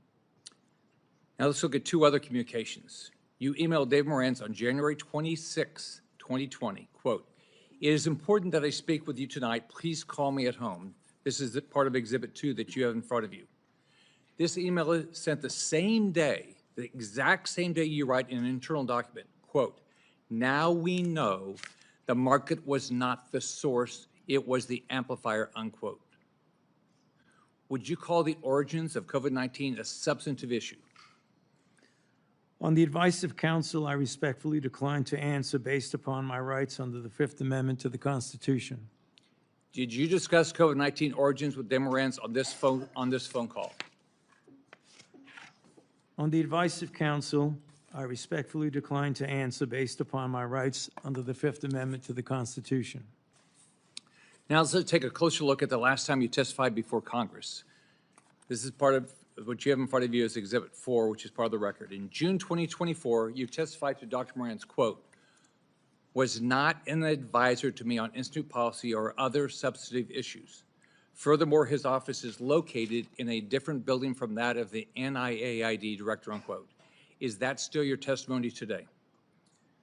On the advice of counsel, I respectfully decline to answer based upon my rights under the Fifth Amendment to the Constitution. So today, under oath, your testimony remains that Dr. Morantz was not an advisor to you on institute policy or substantive matters. On the advice of counsel, I respectfully decline to answer based upon my rights under the Fifth Amendment to the Constitution. Now, I've got Exhibit 5, which you have in front of you. On October 24, 2021, David Morantz texted you to provide information about and advocate for the controversial EcoHealth Alliance grant. You thank him and tell him you will check the information. Would you agree that this shows an advisory relationship between David Morantz and yourself? On the advice of counsel, I respectfully decline to answer based upon my rights under the Fifth Amendment to the Constitution. Would you agree that you two were discussing a substantive issue? On the advice of counsel, I respectfully decline to answer based upon my rights under the Fifth Amendment to the Constitution. If documentary evidence establishes that Dr. Morantz advised you regarding EcoHealth Alliance, COVID origins, or grant policy, then your June 2024 testimony would have been inaccurate, correct? On the advice of counsel, I respectfully decline to answer based upon my rights under the Fifth Amendment to the Constitution. Is there any document in your possession today that would contradict your prior congressional testimony? On the advice of counsel, I respectfully decline to answer based upon my rights under the Fifth Amendment to the Constitution. Have you deleted, destroyed, or instructed anyone to destroy records after learning Congress is investigating these matters? On the advice of counsel, I respectfully decline to answer based upon my rights under the Fifth Amendment to the Constitution. Are you aware of anyone who did? On the advice of counsel, I respectfully decline to answer based upon my rights under the Fifth Amendment to the Constitution. As you know, Dr. Morantz now faces charges related to destroying records while you distance yourself from him. Is that fair to a decades-long friend? On the advice of counsel, I respectfully decline to answer based upon my rights under the Fifth Amendment to the Constitution. When is the last time you spoke to him? On the advice of counsel, I respectfully decline to answer based upon my rights under the Fifth Amendment to the Constitution. In hindsight, are you disappointed how you handled COVID? Do you have any regrets? On the advice of counsel, I respectfully decline to answer based upon my rights under the Fifth Amendment to the Constitution. Dr. Fauci, I want to close with this. Here's how you impacted my family and people close to me. I have daughters with children. You can't imagine the questions they had around vaccines for their kids and themselves, and the pressure, the unbelievable pressure to make the right decision for their health.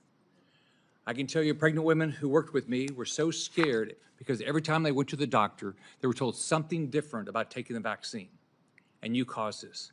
Imagine being a mom trying to protect their kids, or an expectant mother trying to figure out what to do. Every 3 weeks, a doctor tells you a new set of guidance on a vaccine. The haphazard information you released and pushed on the American people with little research is appalling, and why there's so much distrust in our institutions today. That trust is crucial to public health, and you, more than any person or event in my lifetime, have destroyed that trust for millions of Americans. You lied to hundreds of millions of people amid the worst public health crisis in a century. You failed to follow your own guidance. You forced people to watch their loved ones die alone over the phone. It's disgusting. You destroyed the federal government's credibility when it comes to public health. We have entire generations of Americans who, rightfully so, do not trust our institution to keep people safe because of you. This has destroyed decades of progress and lifetimes of work because you wanted to fuel your own ego and be the center of attention. What would you do differently knowing what you know today, Dr. Fauci? On the advice of counsel, I respectfully decline to answer based upon my rights under the Fifth Amendment to the Constitution. All the evidence is right here, and you still can't bring yourself to tell the truth or apologize because you received an auto-pin pardon from a staffer in the Biden White House. If we have another pandemic tomorrow, millions could die because of what you did to make Americans lose trust in their government when it comes to medicine and health care. How many families have you apologized to had to watch their loved ones die alone? You breached public trust, and now you're hiding behind a fraudulent pardon. Your legacy will not be as a man that saved America from COVID, but as a man who destroyed the public trust in America's public health institutions in exchange for 5 minutes of fame. This is how history will remember you. I yield back. Senator Kim.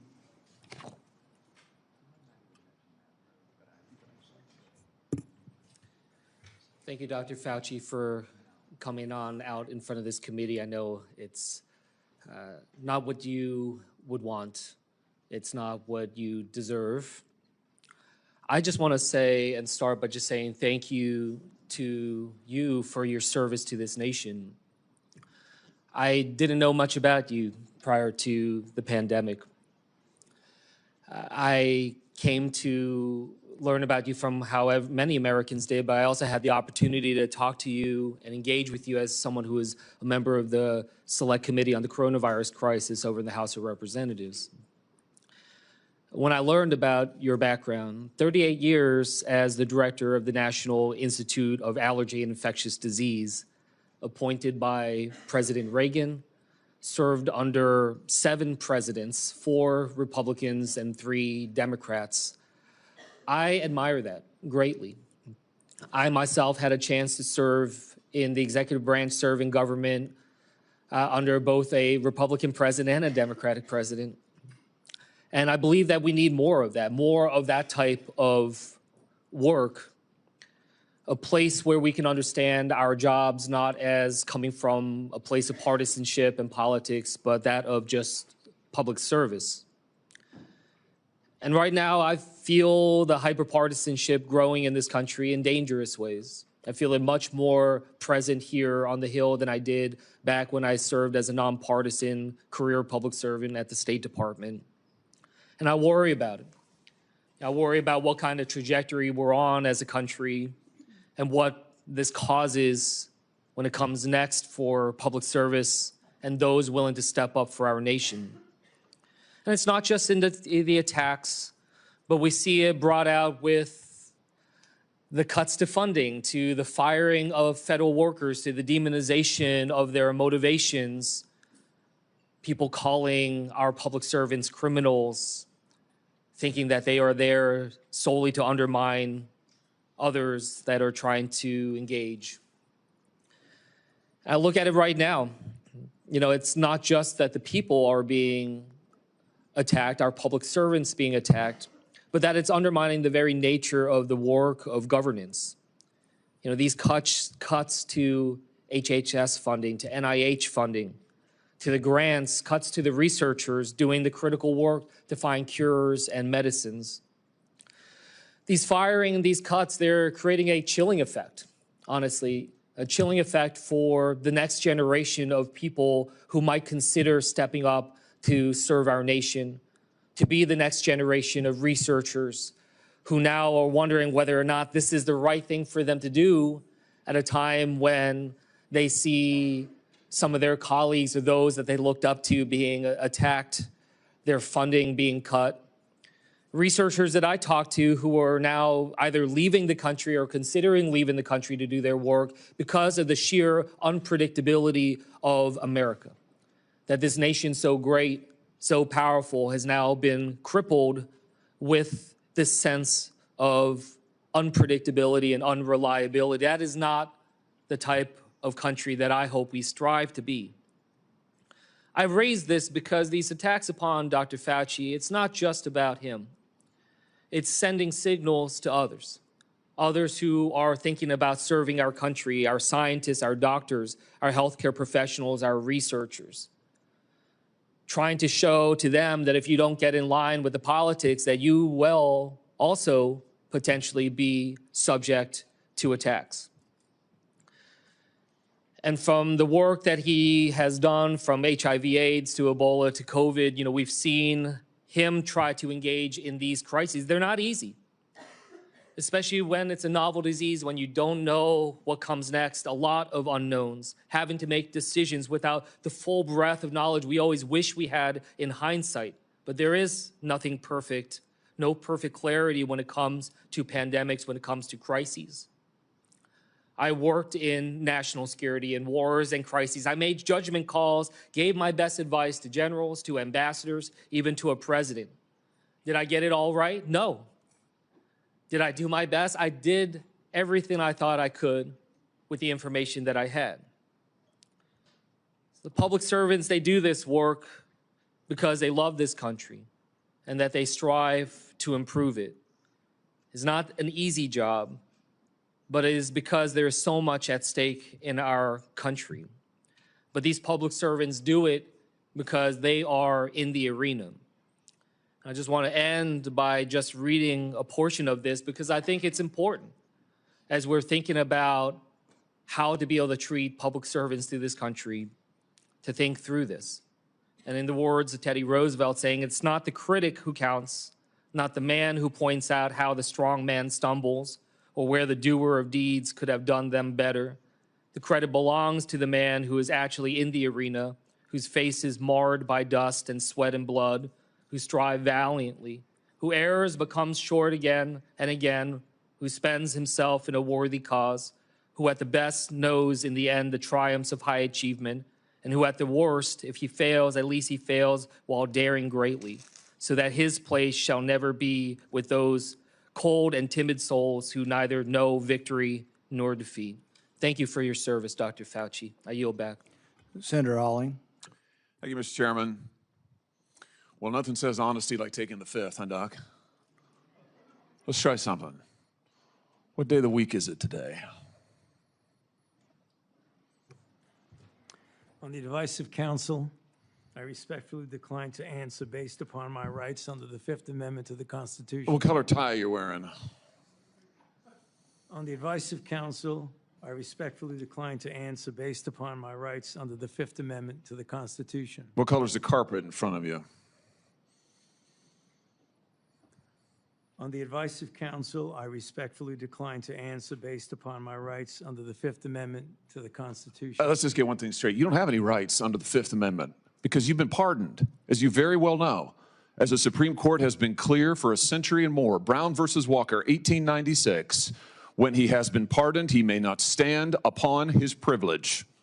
You know that. Your lawyers sitting behind you now shifting nervously in their chairs, they know it. This isn't about the Constitution. This isn't about the law. This is about contempt. Contempt for this body and contempt for the American people. But I think I know why you're doing it. It's because you don't want to answer questions. It's because you did all kinds of terrible things. It's because during the pandemic you got rich, didn't you? You got rich while people were dying, hundreds of thousands of Americans, over 1 million in the end, and you were getting rich. And not only were you doing that, you were using federal employees with taxpayer money to apply for and solicit cash prizes for you personally, cash prizes totaling over $1 million. You did all of that during the pandemic, didn't you? That's a question. On the advice of counsel, I respectfully decline to answer based upon my rights under the Fifth Amendment to the Constitution. You remember Greg Folkers? Who was that? On the advice of counsel, I respectfully decline to answer based upon my rights under the Fifth Amendment to the Constitution. Your chief of staff is the answer. Do you remember Patricia Conrad? Who was that? On the advice of counsel, I respectfully decline to answer based upon my rights under the Fifth Amendment to the Constitution. She was your personal assistant. And what were these individuals doing in the depth of the pandemic in November of 2020 when millions of Americans were suffering from COVID? What were they doing? I tell you what they're doing. Folkers was on your behalf soliciting and gathering information for a cash award. Let's look at it. We've got his email right here, right over my shoulder. Volker says, I'm working on this nomination for the Dan David Award for Fauci. We need to beef up the COVID part. Do you have language in the can that you could share that delineates how we responded in new ways to COVID? He sends this to multiple federal employees. What was the Dan David Award? Do you remember, Doc? On the advice of counsel, I respectfully decline to answer based upon my rights under the Fifth Amendment to the Constitution. It was a $900,000 cash award. $900,000 cash award. And he got it because he used federal employees to get it. And this wasn't the only award, was it, Dr. Fauci? In fact, you applied for and received at least 8 other federal cash prizes on federal time using federal employees and federal resources. Here they are over my shoulder. Besides the Dan David Award, you've got the Partnership for Public Service, you've got the Adelson Prize, you've got the Smithsonian Award, you've got the National Academy of Medicine's Award, you've got the CDC Foundation. In fact, you turned your staff into a full-time application machine. You actually wrote to people and said, do you think maybe I'd qualify? And you got cash for all of this. And it wasn't just 1 or 2 employees, was it? In fact, you used 8 separate federal employees on federal time using federal resources to solicit cash awards. Isn't that true? On the advice of counsel, I respectfully decline to answer based upon my rights under the Fifth Amendment to the Constitution. Here they are right over my shoulder. Here's all of them. The people that you use, federal employees, so that you could go and get cash money. And the most hilarious part is that you weren't content to even dragoon them into applying for all of these cash awards. You then had them go out to the ethics agencies and ethics watchdogs and demand that you be able to get the money. That's right. We've got it in your emails. Your staff and employees on federal time, using federal resources, being paid with federal dollars, are soliciting cash for you. And then they're turning around and saying to the agency, we don't want just an answer, we want to get to yes. Because Fauci wants the money. He wants it. We want to get to yes, and yes takes time. This is your chief of staff again, using federal email to pressure the agency's own ethics people so that you could get money, so that you could get rich. And it violated the law, didn't it, Dr. Fauci? Didn't it? It violated the law, didn't it? It is a question. You can answer. Go ahead. On the advice of counsel, I respectfully decline to answer based upon my rights under the Fifth Amendment to the Constitution. Federal law, as you very well know, prohibits the solicitation of cash awards or other personal benefits for federal employees. And it certainly prohibits using your own employees to do this. 5 CFR section 2635-205B, it says it right there in black and white. You cannot use federal resources, federal dollars, federal employees, federal offices, federal email, federal time to solicit cash awards, and you did all of it, and the worst part is thousands of people were dying while you were doing it. You were supposed to be the nation's doctor, and you were playing one on TV, but this is what you were doing with your time. Isn't that true? On the advice of counsel, I respectfully decline to answer based upon my rights under the Fifth Amendment to the Constitution. Yeah, I can see why. I can certainly see why. You know what I can't quite figure out is that why you were so obsessed with it, because you're already rich. I mean, and your scheme worked here. I mean, your net worth now is north of $12 million. You got over $1 million in cash awards during COVID, during a 12-month, 24-month span during COVID. $1 million you knocked down in cash money using federal resources. Now you're worth more than $12 million. You've got a pension that in its first year paid out north of $400,000 a year. 1 million people dead, you're getting rich. 1 million people dead, you're using federal employees to get cash awards for you. 1 million people dead, and you're here taking the fifth because you don't want to admit that what really happened in all that time was a multi-month, multi-year course of self-dealing. Isn't that true, Dr. Fauci? On the advice of counsel, I respectfully decline to answer based upon my rights under the Fifth Amendment to the Constitution. Yeah, well, silence is admission. And here's the real thing. At the end of the day, it wasn't just about the money, really, was it? It was really about a power trip. I mean, through all of this, you want to be the most famous scientist in the world. You were so focused on getting every award and every drop of cash that you could, all because you wanted to be on TV. You wanted to be the sun god of science. You wanted to be the guy who was in charge of it all. You wanted to lambast Trump. You wanted to make sure that nobody else stole your spotlight. You wanted to be the guy. You had time to sit for InStyle magazine.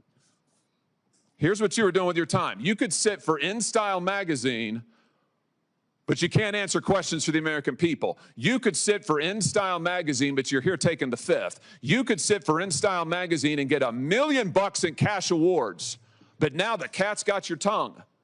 I bet he does. I tell you what, here's my conclusion from all of this. This was really all about you the whole time. Somewhere along the way, you lost your way. You may have been a good public servant at one time, I don't know. But I can tell you from reading your emails now, from looking at what you did, how you used your employees, somewhere along the line, it became all about you. You became a narcissist and a megalomaniac and a liar. And you've lied to the American people, and you've lied to this body. And you've disgraced your profession by doing it. You called yourself the most famous scientist in the world. You've done more to harm science than anybody in my lifetime. And I hope you'll go home and write that in your diary. Thank you, Mr. Chairman. Senator Fetterman. Thank you, Mr. Chairman.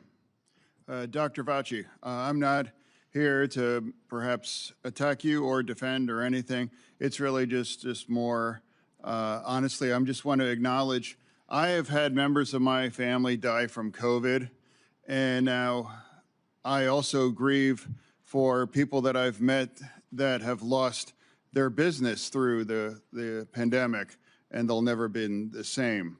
Now, during the pandemic, I was the lieutenant governor, so we were in the middle of all of that maelstrom, trying to find the right balance between protect life and protect the economics and for all of it.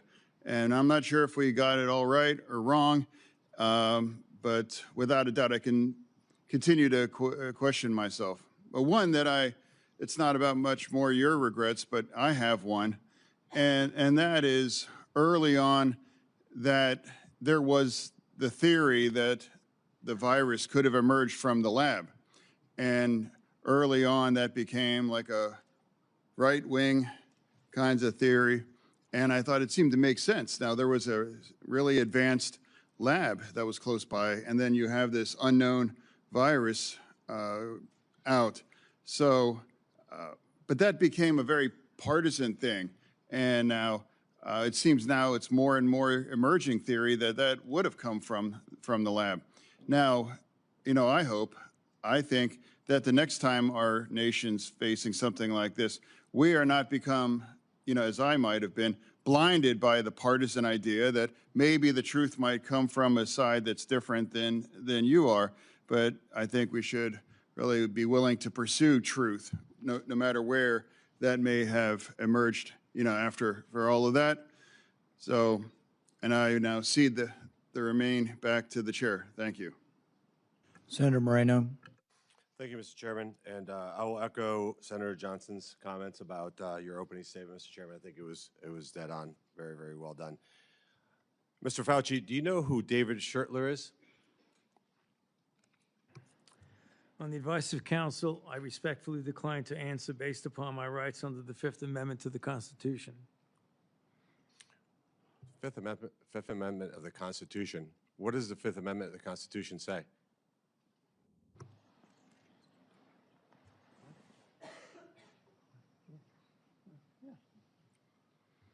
On the advice of counsel, I respectfully decline to answer based upon my rights under the Fifth Amendment of the Constitution. No, I'm just asking you what it says. On the advice of counsel, I respectfully decline to answer based upon my rights under the Fifth Amendment to the Constitution. I'm going to give the Constitution to my aide. He'll bring it over to you so you can have it for future reference. I think it's something that every American should know what the Constitution says. Do you know who wrote the Fifth Amendment? On the advice of counsel, I respectfully decline to answer based upon my rights under the Fifth Amendment of the Constitution. So you're invoking a right that you don't know who wrote it or what it says. Is that correct? On the advice of counsel, I respectfully decline to answer based upon my rights under the Fifth Amendment to the Constitution. Wow. All right, let me tell you who David Schertler is for the audience because he was ejected by the chairman. He's a high-profile criminal attorney. He's represented some really great people, like Senator Bob Menendez. Maybe that's somebody who my Democrat colleagues may remember took gold bars as bribes from the Egyptians. And there's an article here in the Washington Free Beacon that talks about why you would hire a guy like David Schertler. And the comment is, if you're in deep shit, that's who you call. Do you feel like you're in deep shit? On the advice of counsel, I respectfully decline to answer based upon my rights under the Fifth Amendment to the Constitution. Clearly, what you think today is that somehow you're above reproach. Somehow you feel like you don't need to be treated like a normal American. Can you do me a favor in the audience and stand up if during the time of the COVID pandemic, you were called a racist for calling the virus a Wuhan virus or the China virus? If you thought the 6-foot rule was total crap, if you thought the vaccine wasn't something that you should take, if you thought it was outrageous the way the mask policy was rolled out, if you were fired from your job for not taking that vaccine, including members of the military, if you thought closing schools was catastrophically stupid, and that you thought that during these times saying these things made you somehow a lesser human being. Dr. Fauci, can you just turn around and look at the people behind you? You're not willing to do that? That's not a question. It's not a question. To your lawyer, it's not a question. It's a request. All you have to do is look up from your lawyers and look at the people who were absolutely shamed for saying what we know now to be the truth. You can't even look at them? That's a question. Are you able to look at them? You can sit down in the audience.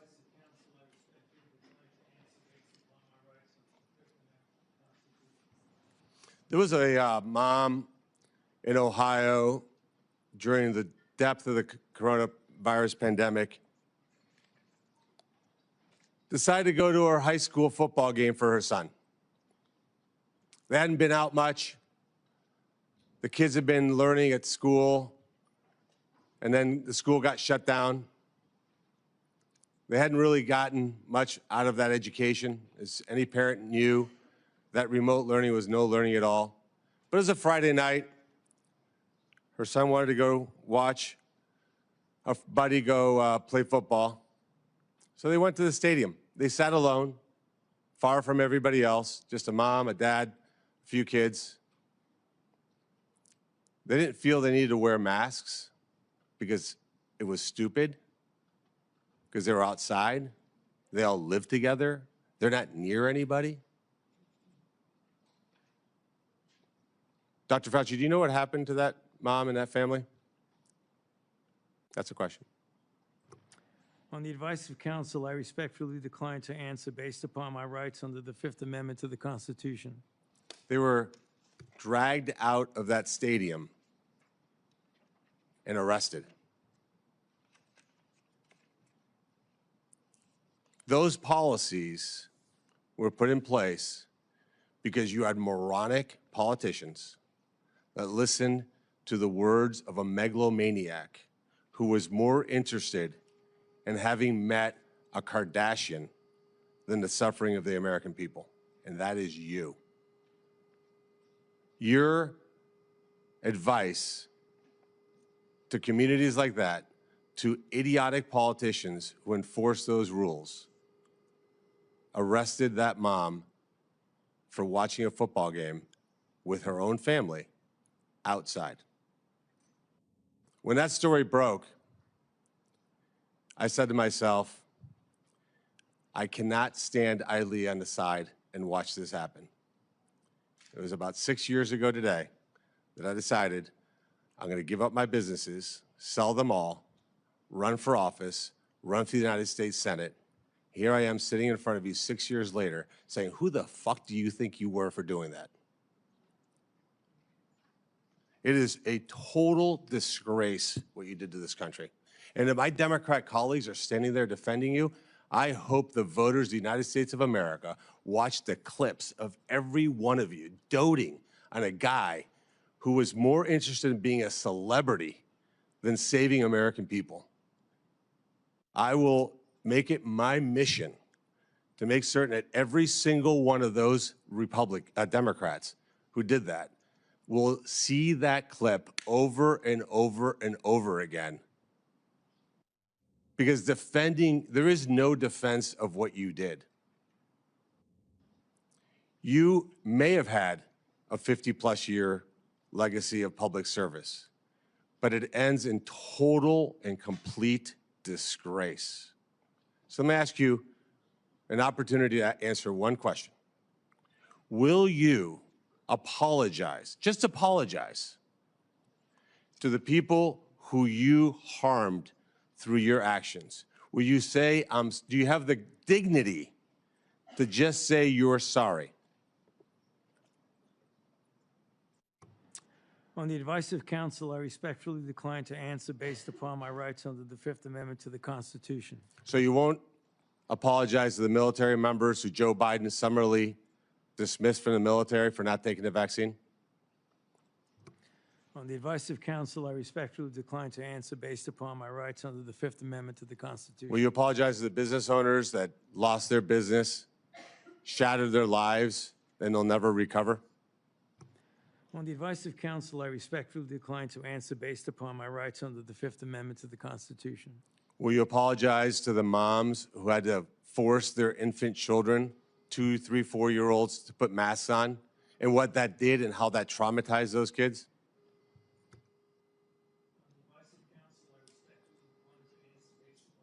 Under the Fifth Amendment to the Constitution. Will you apologize to the family members of the people who died because they took your advice and not only got the first vaccine, but the 5, 6 other boosters that they did not need?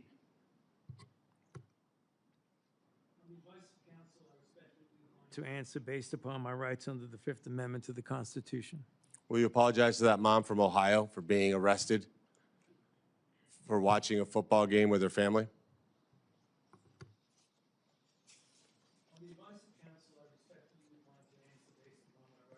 Fifth Amendment to the Constitution. So you didn't know who wrote the Fifth Amendment. It's James Madison. Lived in this town. I can only wonder what he would think of somebody like you invoking his writings to shield culpability for the actions that you took. It's no secret why you have to hire the biggest dirtbag attorney on the planet, because of what you did. I hope you're paying him well. And I hope that one way or the other, somewhere, sometime, you answer for your crimes. Senator Ernst. Thank you, Mr. Chairman, for holding this important hearing today. Dr. Fauci, Americans haven't forgotten the tragic stories of people who lost loved ones during COVID and those that were denied a chance to say goodbye to their family members that were in hospitals or residing in nursing homes because of the COVID-19 protocols. Americans haven't forgotten the mandates, the adverse reactions to vaccines, the government misinformation, social media censorship, hotlines to tattle on their neighbors, the forced school closures, the tragic rise in suicides, or those businesses that were forced to close during lockdowns. Americans haven't forgotten the hundreds of billions of dollars spent by taxpayers for COVID relief, stolen by fraudsters who bought Rolls Royces and yachts. These were taxpayer dollars. Americans have lost trust in science and government after the COVID response. Trust which will be incredibly difficult for us to gain back. Dr. Fauci, you said that the science was evolving and that your recommendations evolved with it. But Americans remember you as the public face of the coronavirus response. As one of the nation's most trusted voices, you urged policies you said were absolutely necessary, even when those policies came at an enormous human and economic cost. And Americans deserve answers about reports that you may have worked with others to pressure the president into adopting the slow the spread strategy, and why you later sought an unconditional pardon for crimes you may have committed dating back to 2014. Dr. Fauci, in 2022, you had a taxpayer-funded salary of $480,000 a year. You were, in fact, the highest paid federal employee in the entire federal government, even making more than the NIH director and the President of the United States. According to now public documents, that was due in large part to your work on biodefense. Unreported is how NIAID spent over $1 billion from 2009 to 2026 in biodefense and influenza federal contracts and subcontracts. My office uncovered records on usaspending.gov that show from 2015 to 2020, NIAID paid out $515,418 in subcontracts to Harbin Veterinary Institute in Harbin, China, including $100,000 a few days after it opened a BSL-4 biolab in 2018. That very same institute was criticized for doing gain-of-function bird flu research in 2013. And yet you were funding them for years after that, sending U.S. taxpayer dollars to China. These contracts, which we also trace to NIAID, show U.S. taxpayers funded gain-of-function researchers in the Netherlands and in Wisconsin, funding the same folks whose controversial work led President Obama to pause this exact type of dangerous pandemic research.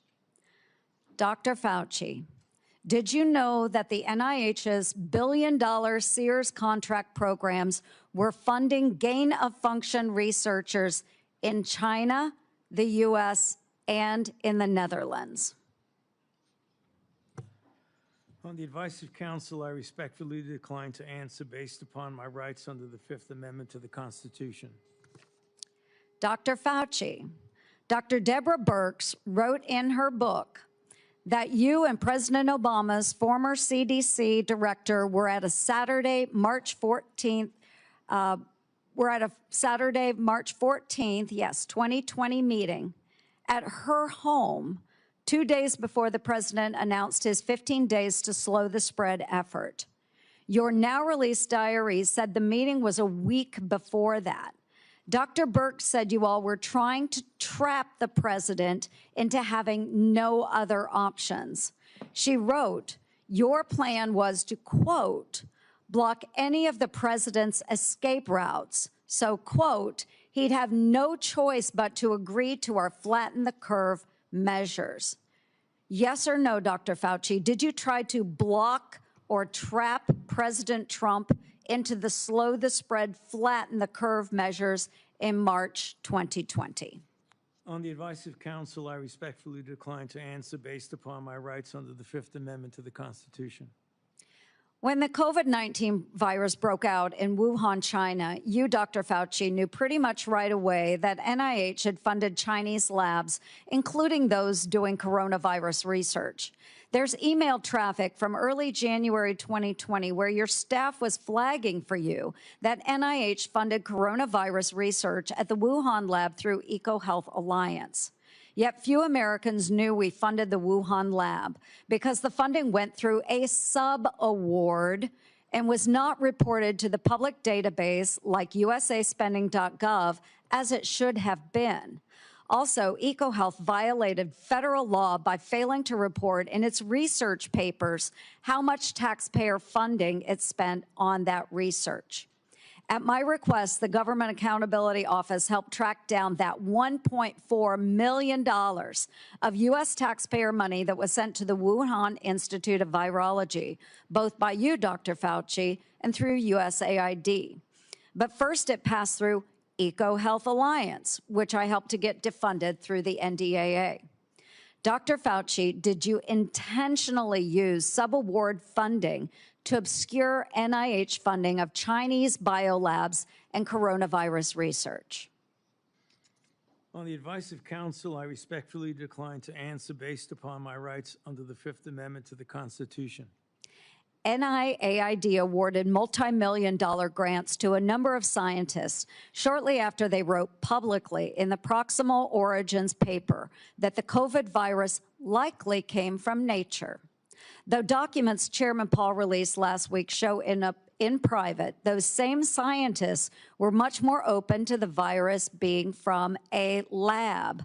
In 2023, Representative Jordan insinuated that you basically gave a $9 million bribe in the form of an NIH grant to NIH-funded virologists to say the virus likely was from nature. Dr. Fauci, yes or no, did you reward the Proximal Origin authors by giving them NIAID grants or contracts? I respectfully decline to answer based upon my rights under the Fifth Amendment to the Constitution. Dr. Fauci, we have learned that U.S. coronavirus researchers at UNC shipped, quote, humanized or transgenic mice to China by around 2017 for use in their dangerous coronavirus work. Under your NIAID coronavirus, researchers also used aborted baby body parts in mice research, and taxpayers paid for them to do that. NIH-funded coronavirus researcher Dr. Ralph Barrick and his colleagues at UNC put parts of livers, thymuses, and chunks of human fetal lung that they got from aborted, almost 5-month-old human babies. They put those parts in their research mice. They disgustingly named them BLTL mice and wrote they had created a, quote, sandwich of aborted body parts in the mice. Get it, folks? BLT. A BLT sandwich. Your RML lab employees in Montana also ordered and used aborted baby body parts in their taxpayer-funded research. And emails show how they plan to use those mice for post-COVID work. NIH funded putting aborted babies' fingers and scalps off the heads of aborted babies and putting them into the backs of research mice. The scalps later grew fine baby hair in the mice. They even included those disgusting photos in their research paper that you funded. Not all of those were research on coronaviruses, but some were. Thankfully, the current NIH director has said no more of this. Dr. Fauci, yes or no, do you think that human aborted parts should be put into mice for coronavirus research? The advice of counsel, I respectfully decline to answer based upon my rights under the Fifth Amendment to the Constitution. Mr. Chairman, would you direct the witness to answer the questions that we have been asking? He probably would if he was here, but you know, I can direct it. But no, I think we understand his answer. We do understand that. Americans are asking for accountability, Dr. Fauci, and your silence is very telling. Thank you, Mr. Chair. Senator Moody. Thank you, Mr. Chairman. You know, I'm the most junior member of the Senate here, showing from where I sit. I just got here last year. Many of you may remember I was the Attorney General in Florida who fought back against the lockdowns, the school closures, the church closures, everything to embrace sanity and science. We fought back. We got ridiculed for it. And we didn't just call people names. We actually impaneled a grand jury of people of all walks of life, all political persuasions. So that's how I came here, fighting for a free state amongst states that had locked their own people down. We are now called the Free State of Florida. And I believe our responsibility here is to make sure that government remembers the people are our bosses, that we report to them, that we're accountable to them. Government shouldn't operate for itself. Government operates on behalf of and for the American people. And anytime we get close to reporting back to our bosses about what government has done or how it's been abused, or how individuals that are employed by the government had acted in their own self-interest or against the interests of the American people, every time we get close, if we start uncovering outrageous fraud, we'll have a hearing, and the tactics have been to not show up. So you'll have all of us over here trying to drill down on why we've been giving money that actually works against American citizens, and no one shows up. Today well, nobody's here at the moment. Today there seems to be a different tactic. Today we have Democrats showing up and trying to spin why we shouldn't even be having this hearing to report back to our bosses. One said, today's hearing does damage. It will deter others from public service. Another said, this hearing is designed to entrap you. Another said, one fell all over himself flattering you, thanking you for your service multiple times, quoting man in the arena.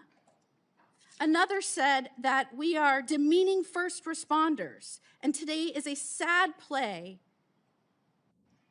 in a repeated playbook, or we're going after one man. I mean, all of their time was used on why we should not be having the hearing to report back to our bosses and give the people accountability. So I would like to talk about that because I believe that the trust the American people place in our public health institutions and what happened to that trust during COVID is important. Because in a public health emergency, they are asked to make extraordinary sacrifices based on advice given to them by the government that is supposed to be working for them. And for that system to work, the public has to be able to trust the people giving them instructions. That trust depends on candor. Would you agree with that, Dr. Fauci? On the advice of counsel, I respectfully decline to answer based upon my rights under the Fifth Amendment to the Constitution. And when the evidence is uncertain, officials need to say so. When recommendations are based on assumptions rather than hard data, they need to say so. And when they get something wrong, they need to own it.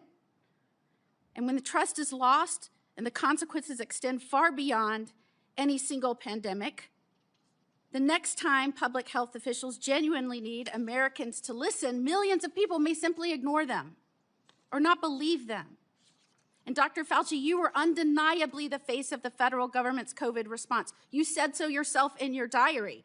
You said it's not hyperbole to say, I've become the most famous and talked about person in the country.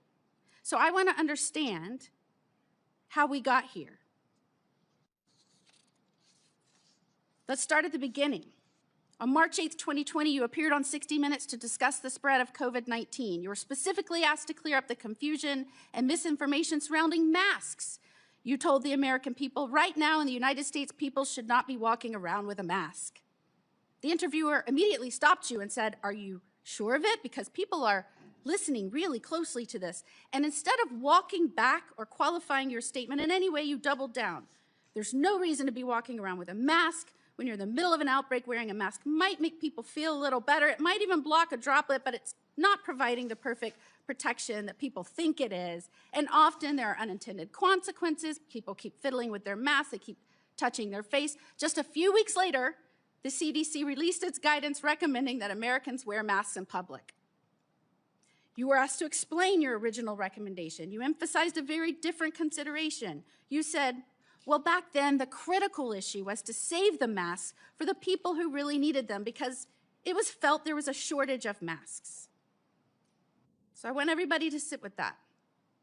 The critical issue driving your initial recommendation to the American public was scarcity, logistics, not medical evidence.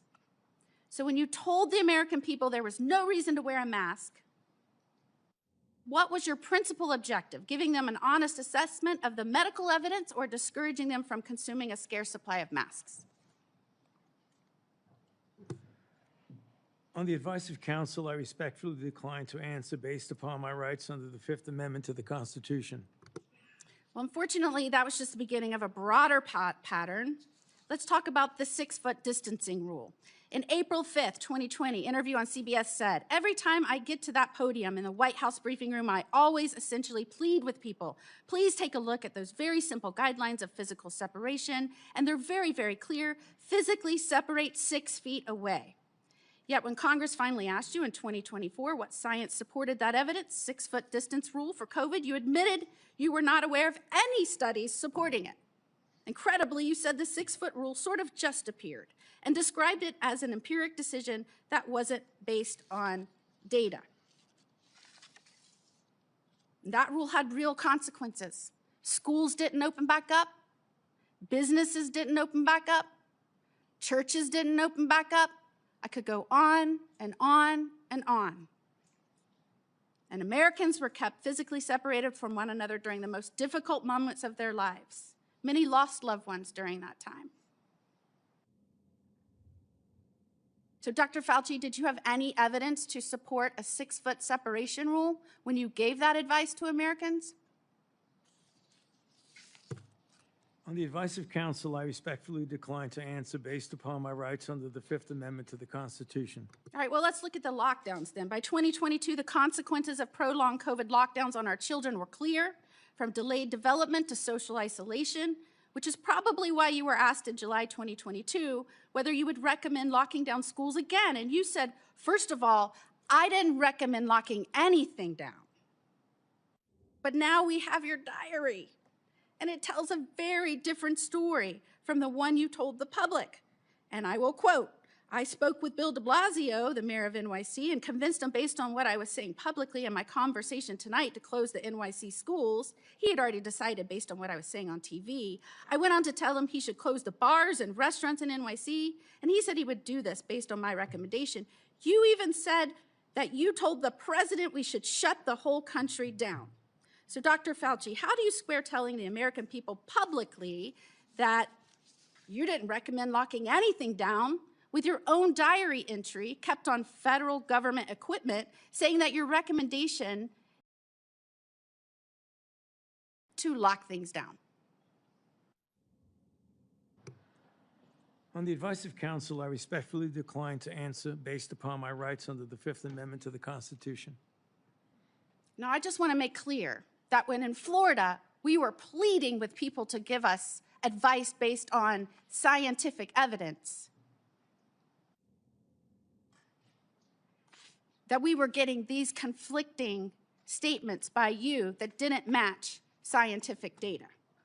And in fact, when we impaneled a grand jury, the grand jury's conclusion, not surprising to anyone, and by the way, we're still the only state to have impaneled a grand jury. I was the only attorney general to do this. We did this in 2023. That conclusion was the lockdown, mask, and social distancing advice ministered by federal agencies and implemented by certain local, state, and federal agencies was not based on the best available scientific data. In fact, many recommendations and their accompanying mandates departed significantly from available research. Again, people from all walks of life, all political persuasions, that is what they found. And yet, during that time, while you were giving those statements, knowing there was no scientific basis for it, and we know now you knew it because we have your diary entries, you called the governor that I worked with to fight to keep Washington and D.C. out of our state so that we could indeed respect the rights of our citizens. You called our governor, Governor DeSantis, and I'm going to quote this so I get it right out of your journals, a total jerk, that he is a complete disgrace, that he is blocking local authorities from mandating masks in various locations, including schools. And you were very concerned and upset that we were actively, and I'm going to quote, criticizing you, and we talked virtually every day about being wrong on everything. And what is astounding is that you wrote you feared because of that, because we were questioning our government, because we were fighting back for the truth from our government, from scientifically based recommendations, because we were pushing for that. You said you feared that our democracy is in dire danger. Thank goodness we have people up here that I work with that understand our role, which is to report to our bosses, the people, because they are in charge. Calling for our government to be honest with us and transparent with us and accountable to us, that is a democracy.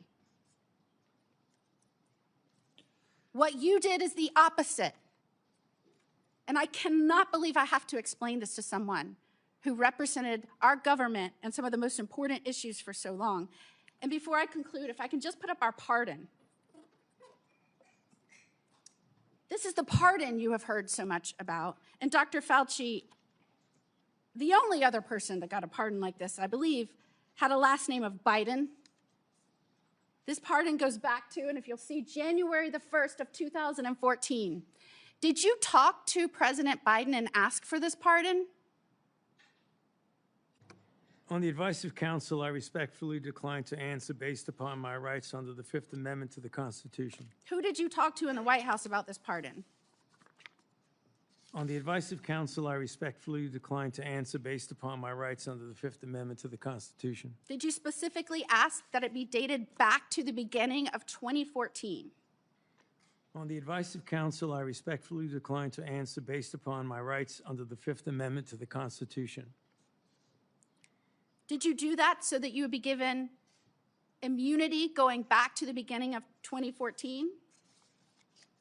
On the advice of counsel, I respectfully decline to answer based upon my rights under the Fifth Amendment to the Constitution. I'm just very interested why it was this date. Did it have anything to do with the fact that 2014 was also the year that the NIAID or NIH began funding EcoHealth Alliance's Understanding the Risk of Bat Coronavirus Emergence grant?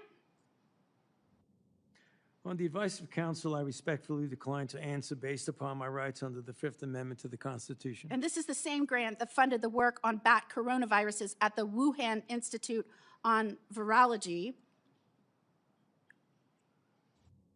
Millions of Americans are questioning what happened during COVID, why we were given misleading information, misleading advice, why you gave conflicting statements based on, I guess, how you were feeling that day. And Americans, rightfully, we lost over 1 million Americans. They should be insulted when the Democrats insult our chair that he's doing this because he is on an obsessive mission to go after one man. Could his obsessive mission be to find out why 1 million Americans died and who might be responsible for that and where that started? Could that be his mission, Dr. Fauci? On the advice of counsel, I respectfully decline to answer based upon my rights under the Fifth Amendment to the Constitution. And after everything we have just walked through, can you sit here today and tell the American people, our bosses, that you bear no responsibility for their collapse in trust of their government?